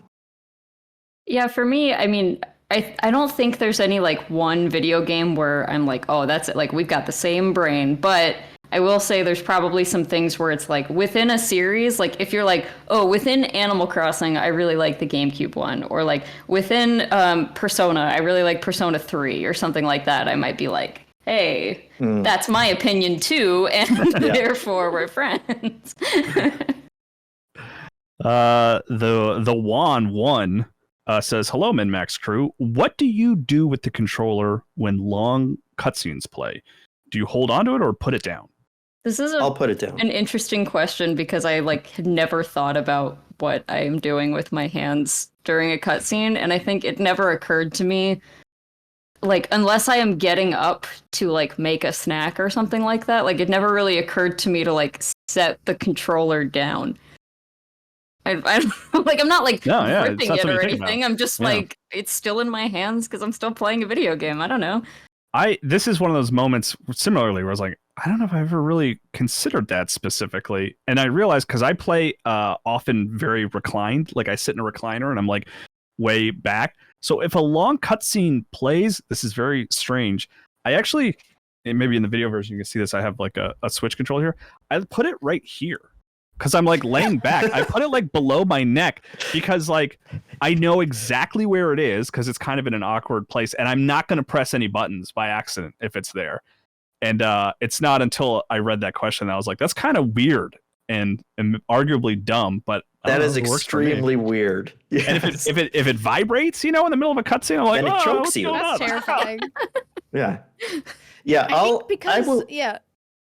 I will sometimes put it down because I'm afraid of accidentally pressing a button that's going to skip, even though most of them now it's like you have to hold it in for 15 seconds anyway or whatever. But I will sometimes put it down very precariously if it's a PlayStation controller, because the triggers you can sometimes trigger by putting it down. But that's about the only time I'll put it down. If it's like, this is a longer cutscene, I definitely want to see what happens, and I don't want to accidentally, heavy thumb the A button or whatever. Yeah, we probably. I haven't tried putting it on my neck though, so maybe I'll try balancing it on my head next time. Yeah. I think I'm just gonna. The scary part is when you think you're in a cutscene and then you get like a quick time event. Mm-hmm. Like I have moments where I will like settle into a cutscene and I'll put the controller down. And then all of a sudden they'll be like, press X. And I'm like, oh, I wasn't holding the controller. And then you kind of have to scramble for it and pick it back up. I mean, there was an era there pre-YouTube when games started having cutscenes where skipping the cutscene would be like any button on the controller with the lightest press. And like PS1, PS2 era where like I skipped important cutscenes by accident and there was no easy way to get back to them, really. I mean, I guess maybe you could close the game and like pick up from your old save. Like now, maybe if that happened again, I would like look it up on YouTube. But like there was a period of time where I was like had to hold the controller like in front of me like this, and like I'm not pressing any buttons during this moment. I can't make that mistake again. Brady Griffith says, what games did you try long after the release date and find that they were extremely your jam? Why did you put it off? I never played the original Dead Space because I thought it would be too scary, but I wanted to finally try it to compare it to the remake, and I loved it. Flew through it in a few days and eventually got 100% of the achievements. And of course, they also listened to The Deepest Dive. Thanks for listening to that, Brady Griffith, excuse me. Mine was is it the Minish Cap? Which one did you just convince me to play, Kyle? On the Game Boy Advance one? Game. Yes. Yeah, the Minish Cap, yeah. Yeah, I had never played that, and I didn't have a Game Boy Advance, and I just never put together in my brain in the years since then that it's basically like Link to the Past, which I guess is one of those games that if you tell me that's your favorite Zelda game, that's when I'm instantly fall in love with you as well. So circle back to that one. But yeah, just playing. I didn't beat it because I ended up managing to erase like several hours of gameplay by screwing up, like, because you can save in the game or you can do the quick save through Switch Online, and save state, I boned myself on that. But up until that point, it was like, oh, this is like a sequel to my favorite game, one of my favorite games of all time. So man, they have to put Link Between Worlds on Switch so you can play that, because that is genuinely a sequel to your favorite game of all time. But I recognize it would be kind of a, I don't know, do you even have a 3DS at this point? Like, could you even track down a 3DS easily? No. Yeah. My answer is Pikmin.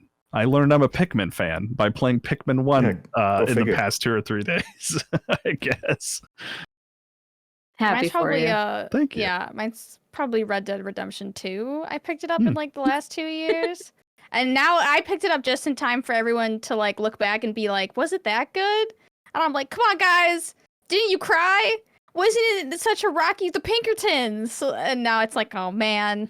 Picked it up just in time. Is that where we are with that game? I don't know. I went on the Giant Bomb couch and Jeff Grubb, suddenly we were debating if Red Dead Redemption 2 was good. And I was like, I thought we all thought it was good. Yeah, no, that game's incredible. I guess I know, like, I believe Dan Reichardt over at Giant Bomb does not like Red Dead Redemption 2. Maybe I'm misquoting him, but yeah, no, I absolutely cried at the end of that game multiple times. I definitely beautiful. went in thinking that was like, oh, stupid cowboy game, and then at the end it's like single tear rolls down cheek. Like, what a beautiful game. Beautiful cowboy game. Mm-hmm.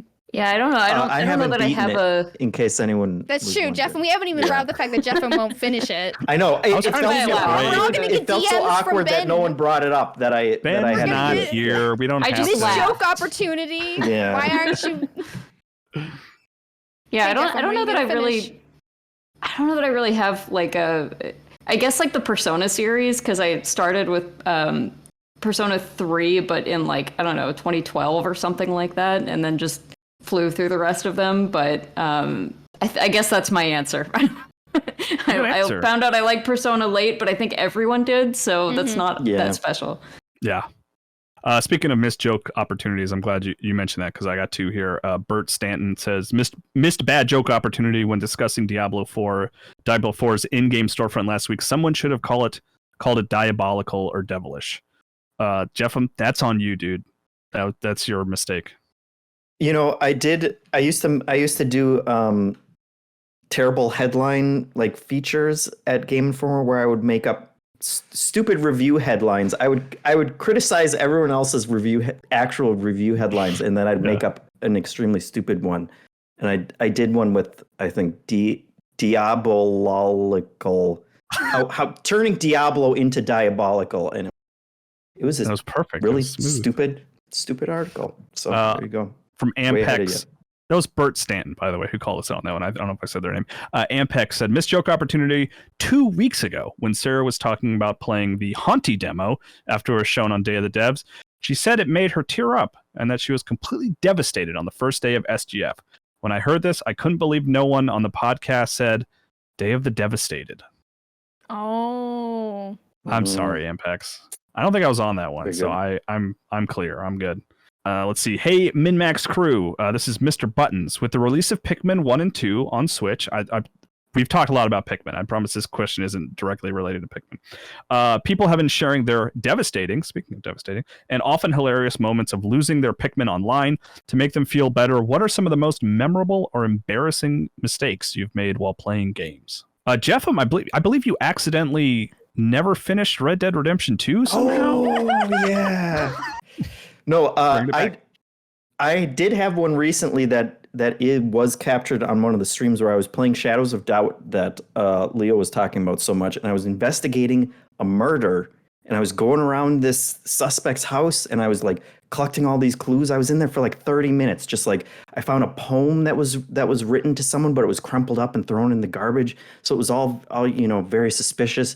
And then like 30 minutes into it, someone in the chat pointed out that I was in the wrong apartment, and it was actually the next door apartment, and I had broken into the wrong apartment and spent all that time like the world's greatest detective would. So I just kind of slunk out and closed the door and then went into the next house.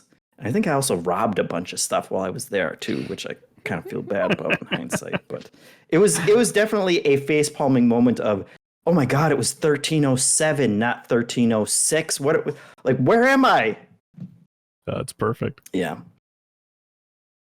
My go-to is always that I killed the very first shiny Pokemon I ever encountered. Oh no! Because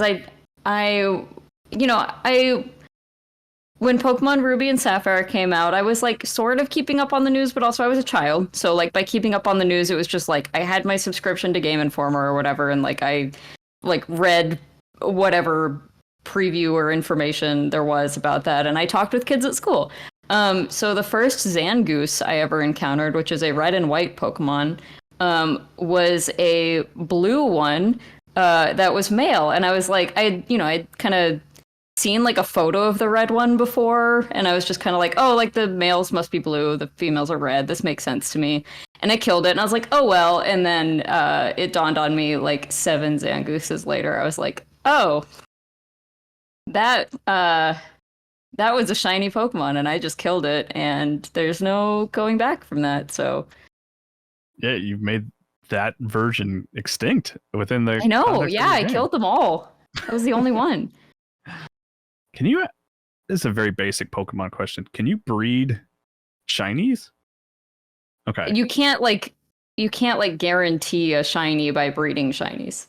Okay, that's what I was. You get like better odds, I think. But I also actually I don't think that's true. I think the odds are just better if you like have if you have Pokemon from 2 different regions and some other. It depends on the game. It's different in every game, but Cool. No, you can't. I know you for sure can't breed more shinies with a shiny, like guaranteed. Okay, I guess that makes sense. Tom Rickard says, "Hey, MinnMax crew, and specifically Kelsey, I'm planning a trip to Seattle in October and was curious what everyone prefers when they go on vacation. Do you like checking out the tourist traps, prefer finding the nearest hiking trails, or just enjoy the hotel life? For Seattle, I'm definitely going to check out North Bend, as I'm a huge Twin Peaks fan, and yes, probably take a look at Pink Gorilla." Yay! Hopefully, it's one of the stores that Kelsey remembers. That she has that staff. I remember exists. Yeah. Right. Yeah. If you show up when the lights are off, Kelsey forgot about that store. Yeah. If everything's just kind of like decrepit looking and falling apart, but it's still full of games that I've forgotten about somehow. Yeah, I mean, I'm not a huge tourist trap person. It has to be like the right kind of tourist trap, like a genuinely good museum or something like that. But I definitely go on vacations to do like 1 or 2 days of like see what this place is actually like, and then the rest of the time I'm just chilling. I'm like, I just want to find good restaurants. I just want to relax. I hope there's a pool or a beach or something like that, depending on where I am. And yeah, I don't like the like super stressful, we gotta fit everything in vacation life. I kind of used to be that way, but now I just want to chill. Yeah, I'm not like a fill the schedule type person. I hate that when they're like, from 8 to 10, we're gonna do this, and then from 10 to what I am very much like, I get up, I have like my little like morning routine that I do, get breakfast, and then from there we are like, what do we want to do between now and lunch? Like, I don't like the maximize everything. You don't min-max vacation. No, I don't min-max vacation. Let's see. Stark asks, what's the best game with the worst beginning? My answer for this, my kind of go-to, which I feel like I've discussed this before, is I really adore Castlevania Lords of Shadow. I think that's a really fantastic game with a cool story. And the first level is fine, and then the second level is like terrible. Like, you're suddenly in a swamp and you move really slowly, and like to the point where I put the game down. I was like, I don't like this. This is so disappointing. I was so excited for this. Kojima involved in a Castlevania game. This seemed like it was going to be cool. And I put it down. And then like 2 months later, I came back and beat that level. And from there, the game like takes off like a rocket ship and only just gets better and better and better till the final moment. So that one has always been my sort of worst beginning game. Like, that second level is just so terrible. But the rest of the game is so good. I love that game. Yeah, mine's got to be Final Fantasy 14, because like people get into it and you're like, okay, so like beginning MMO, like you've got 4 buttons and none of them do much, and it's a lot of like the story is kind of like questionable in the beginning, a lot of boring stuff, a lot of text, a lot of quests, a lot of dumb quests, and you're like, oh, but just wait until you hit Heavensward, then it'll really open up, and then they hit Heavensward and you're like, wait until you hit Shadowbringers, then it'll really open up. I mean, that game, I tried to sort of get, like, I was like, oh, well, we'll all play it as a family, And it was a dead end. Like, I could not get everyone signed up on different platforms. Just like even before you get to the game, the whole process of trying to make an account to play Final Fantasy 14 it's a nightmare. It's terrible. Especially when you live under the same roof, too. You'll run into issues where Square's like thinks that you're like spoofing. Even though, like, they just can't understand that, like, people living under the same roof might want to play Final Fantasy 14. Yeah. No, I think I even messaged you a couple times, Sarah, where I was like, what do I need to do here? How's this work? We got, like, through after, like, weeks, because it was also during the time when everyone was trying to sign on, so they, like, wouldn't let new players come in for a while, and it was just, like, we eventually, after a week's, like, one of us played through, like, the first, like, 30 minutes or something like that, and it was just like impenetrable. Like, we just couldn't figure anything out. So sorry, Final Fantasy 14. I tried. I really tried. I promise. Let's see. Let's end. This is kind of I worry about if I didn't have the answers to this, I don't think I would be able to get this quiz. But we're gonna do it. I'm gonna put you guys in the position of doing your best. Awesome. Yeah. So I'll look smart because I know the answers, because Sean Rubin gave them to me. Sean Rubin writes, hi, MinnMax. Are you familiar with the classic Jeopardy category before and after? You need to find 2 answers that share an overlapping word and combine them into one. For example, McDonald's signature burger is this kid... Oh, hold on, sorry. McDonald's signature burger and this kid-friendly pasta dinner. The correct answer is Big Mac and Cheese. Does that make sense to you guys? You get a clue, and it's like I was thinking Whopper, so I was doomed to begin with. But sure. If you tried to order Whopper at McDonald's, they would kick you out. They would. You'd have your picture on the wall. Shame my entire lineage. Do not serve this man. So we'll all work together on these, except me, because I'm a genius and I know all the answers already. In 2020, the Polish Prime Minister announced that this indie survival game would be added to that year's recommended reading list for Polish high schools, which might not be that impressive considering it's also the highest selling video game of all time. Oh, it's The Witcher, but how does that... There's another Polish game. What was the second half? What? So we'll focus on the clues here. You got Polish survival game and the highest selling video game of all time. Maybe that sort of simplifies it a little bit. This one's Is the tough. highest selling video game of all time not Tetris? Not in this example, Kelsey. I'm looking at Backstage Pass and hoping somebody says something so I can copy. Oh, it's like is it like no, like Weecher? Those like Wii Sports or something. All right, this one is, I feel like maybe I actually even should have rearranged these because this one's especially tough. This War of Minecraft. Okay. So this War of Minecraft. That's a tough one, Sean Rubin. Okay, this goofy... the rest of these, I think, are a little breezier. Okay, this goofy adventure game franchise about cartoon cops takes a turn when the protagonist's family is murdered. Sam Max Payne. There you... Hell yeah, see? God. Deliver us, Jeff. What is Sam and Max Payne? Thank you. I should have done Jeopardy. Right.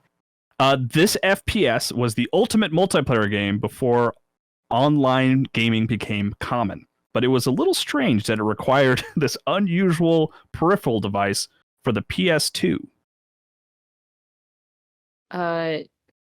Doom something. Yeah, FPS was the ultimate multiplayer game before online gaming became common. Oh, I see. Okay. And a strange little PS2 peripheral.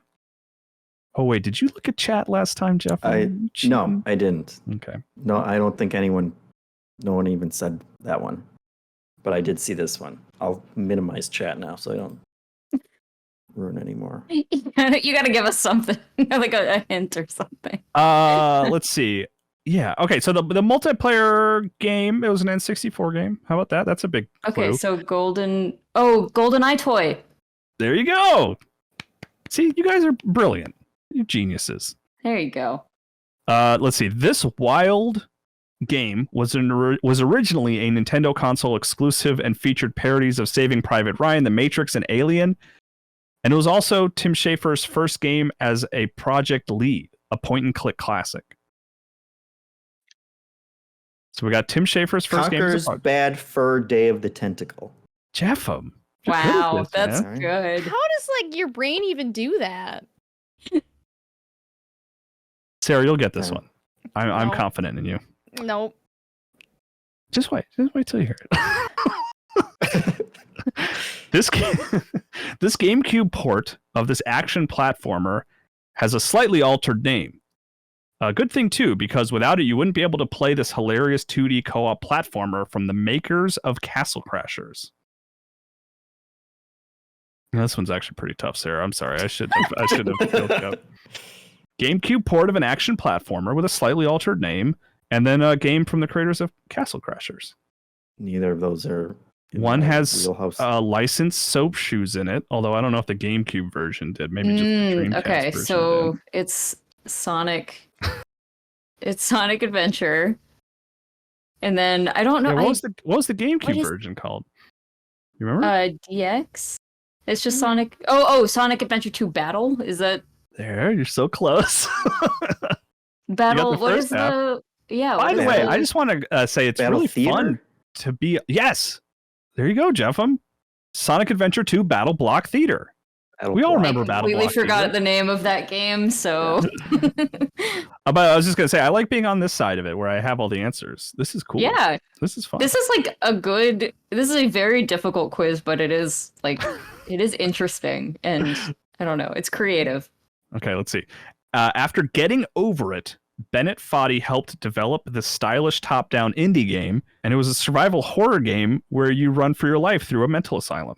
So we got Bennett Foddy's follow-up game, which I actually don't know if I knew Bennett Foddy was involved in this game. Perfect. And then a survival horror game where you run for your life through a mental asylum. And it's top-down? Or the first one is. The second one's a first-person horror game. I'm giving you guys extra clues. Was the second one Outlast? Yes. Okay. Well, I got a game, so I'm going to count that as a win for me. Although you didn't get Sonic Adventure 2 Battle. I didn't understand like the slightly changed name. Yeah, Then you that's a have to know what the other name is. Did he work on Ape Out? Ape Outlast? There you go. You did it, There Kelsey. you go. That's good. I didn't know he worked on Ape Out. But I guess No, Right? either did I. All right. There's more? There's one more. This is the last one. Last quiz, last question, and then we're done with this episode after this. Okay. A pair of jokester magicians helped create this game that was canceled before release. It was a revolutionary first-person parkour platformer. What is that stupid Penn and Teller's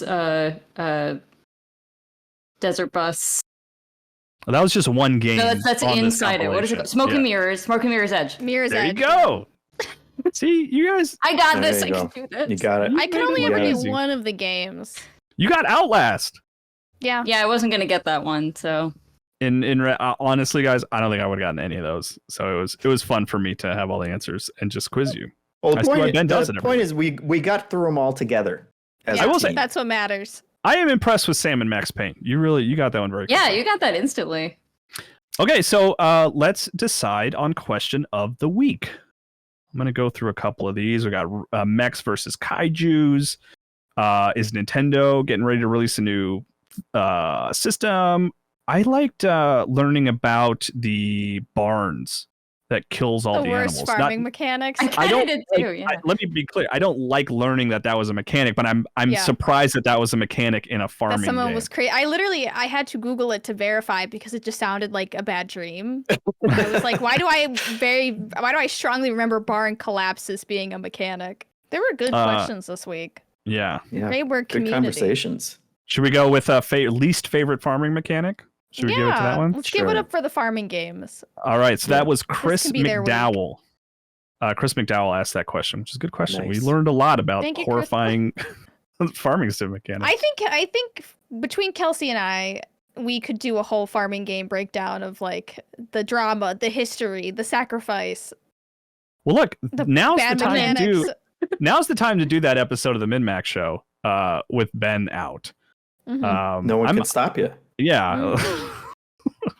We'll have our Kingdom Hearts episode, our favorite actors roundup episode. But yeah, so that's it. That's it for this week for the MinnMax show. I will be back again next week. I'm sure someone on this panel will be back next week. Maybe all of us. Maybe we'll be back again. What do we have going on? Can you guys help me plug some MinnMax things? I know we're a little floaty on the next episode of Deepest Dive because it turns out Tears of the Kingdom is just an absolutely massive game. And I'm gonna host that final episode, but I'm in that position where I've finished the game, so I'm just kind of, I want to wait for everyone to be in a good place to sort of play it without having to rush through it. We're tentatively scheduled to record this coming Monday, July 3rd, but I want to say here that might change it, like, because I think we want to give people more time to play more Tears of the Kingdom. It's a very good video game, it turns out. But yeah, what else is going on the MinnMax show in the coming weeks? We've got Party Chat on Mondays. We've got New Show Plus on Tuesdays. And then Jeffy streaming this week?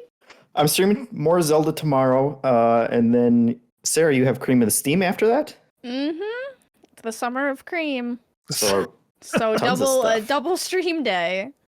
Pour it over the MinnMax Summer Fun Time umbrella? Is that what we're That's right. calling it? Exactly. you know, Janet was in the comments and she asked if it's fun time or fun times though. Time singular, just to play off Summer Game Fest singular, right? But I mean, we sat around and said what a huge mistake that was. So I feel are like we? time singular is so it's like MinnMax Happy Summer Fun Time because it is an event. It's not Yeah. Happy Summer Fun Times. Like it Yeah. is like it doesn't. We don't call it Yeah. E3s. peter off. Yeah. Yeah, it's okay. a Okay, fun time. definitive- Yeah. Done. We got Perfect. Keeley's, all Keeley's stuff in there. Our And umbrella is anything bigger. else that happens Anything during the else, it's summer under our or umbrella. fall or spring, kind of that whole Let's just window. take the whole Uh, year. Let's just do everything. That Nintendo Direct, that was ours too. It was us. But yeah, thanks so much for tuning in, everybody. I will be back. I think the plan is for me to host for the next 3 weeks, and then we'll have a mystery host after that. So I'm what you got for a little while. So I hope you enjoy it. Thanks for tuning in, everybody. Be good. Have No. fun. Get a load of this. Wait, get a load of this. Be good, Wow. have fun, get a load of this. Get a load of this. I was wondering if this was going to be a moment where it was like, teacher, you didn't collect the No. homework. Oh my That was god. me. Thank you. Yeah, let's you know what, you guys, it's time for a little something called Get a Load of This. And I'm No. sorry that I genuinely forgot. This Do we was have not to sit me. in silence, or are they gonna put the music in post? I You never missed it. know. It already happened. Oh, it's been Already rolling. Probably. I don't know. We're just I talking don't know. over it. I don't know what the edited thing's going to sound like. That's not my problem. It's a lovely song. Sorry, Jenna. Yeah, get a load of this. Jeffem, do you have a good get a load of this? I do. Get a load of this. This comes from the Hyrule Engineering Reddit, which might as well just I need like an RSS feed to just feed in my get a load of this every week from this. Because this time around, a person called Cheese Puff created what he named the Sky Base, which is an infinite flying platform with wonderful handling, light towing power, and sweet aerobatics. And it's like I don't even understand the engineering that's completely involved in this, but he somehow created kind of a turbine engine that has some batteries that are attached to clubs that spin around. But so basically, he gets this thing like powered up and he can fly on it, but then he can get off of the sticks and the batteries kick in, not his Zonai batteries anymore, but actual batteries that charge up while he's flying it, and then they continue to go while his Zonai battery like refuels, and he can also, snipe enemies because it continues flying well when he's not controlling it. And then you can get back on the sticks and continue flying. And it's just a real, engineering marvel that you should check out. He has an entire video kind of explaining how to put it together yourself. And it's ridiculous what people are creating in that game still. Yeah, no, it's wild. Are you gonna build that tomorrow on your stream? Oh, It's a great question. If the community demands it, I will do whatever they ask. I always leave it up to them to figure out what I. It's always what a I good do in that choice. game. that's why it's taking you so long to play the Yep. game, Jeff. I know. Sarah, you ever get a load of this? It's less of a get a load of this and more of a please share the burden of this knowledge. The latest internet trend that the kids are doing is the Grimace birthday shake trend, where instead of just like celebrating Grimace's birthday, they will shoot a short horror film of them drinking the shake, and then they all act like they've been brutally murdered with the shake like bubbling out of their mouth is a requirement of this trend. It has been chasing me around the internet. It is very disturbing, and I think someone's definitely going to get hurt doing it. But the kids love acting like they died to a Grimace shake. You ever feel lame that all we did was like plank? Yeah, and like the Harlem Shake, like the kids are filming horror shows. They're directing, short films and stuff. There's some funny ones. I've seen some absurd ones. Hey, get a load of this. This is a quick one. This is actually quite old, but it just made me laugh so hard. Someone modded Spider-Man. They've done a ton of mods where they let you play as different characters in Spider-Man, and someone modded it where it's Uncle Ben's gravestone, and you just play as Uncle Ben's gravestone in Marvel Insomniac Spider-Man, and it's as stupid as it sounds. It's just a gravestone flying around, beating up bad guys, and swinging around the city. It's hilarious. Incredible. And heartbreaking. Kelsey, you ever get a load of this? Yeah, get a load of this. The Strong Museum of Play's new expansion will be open, I think, as of the time of this, as of the time of you listening to this, I think.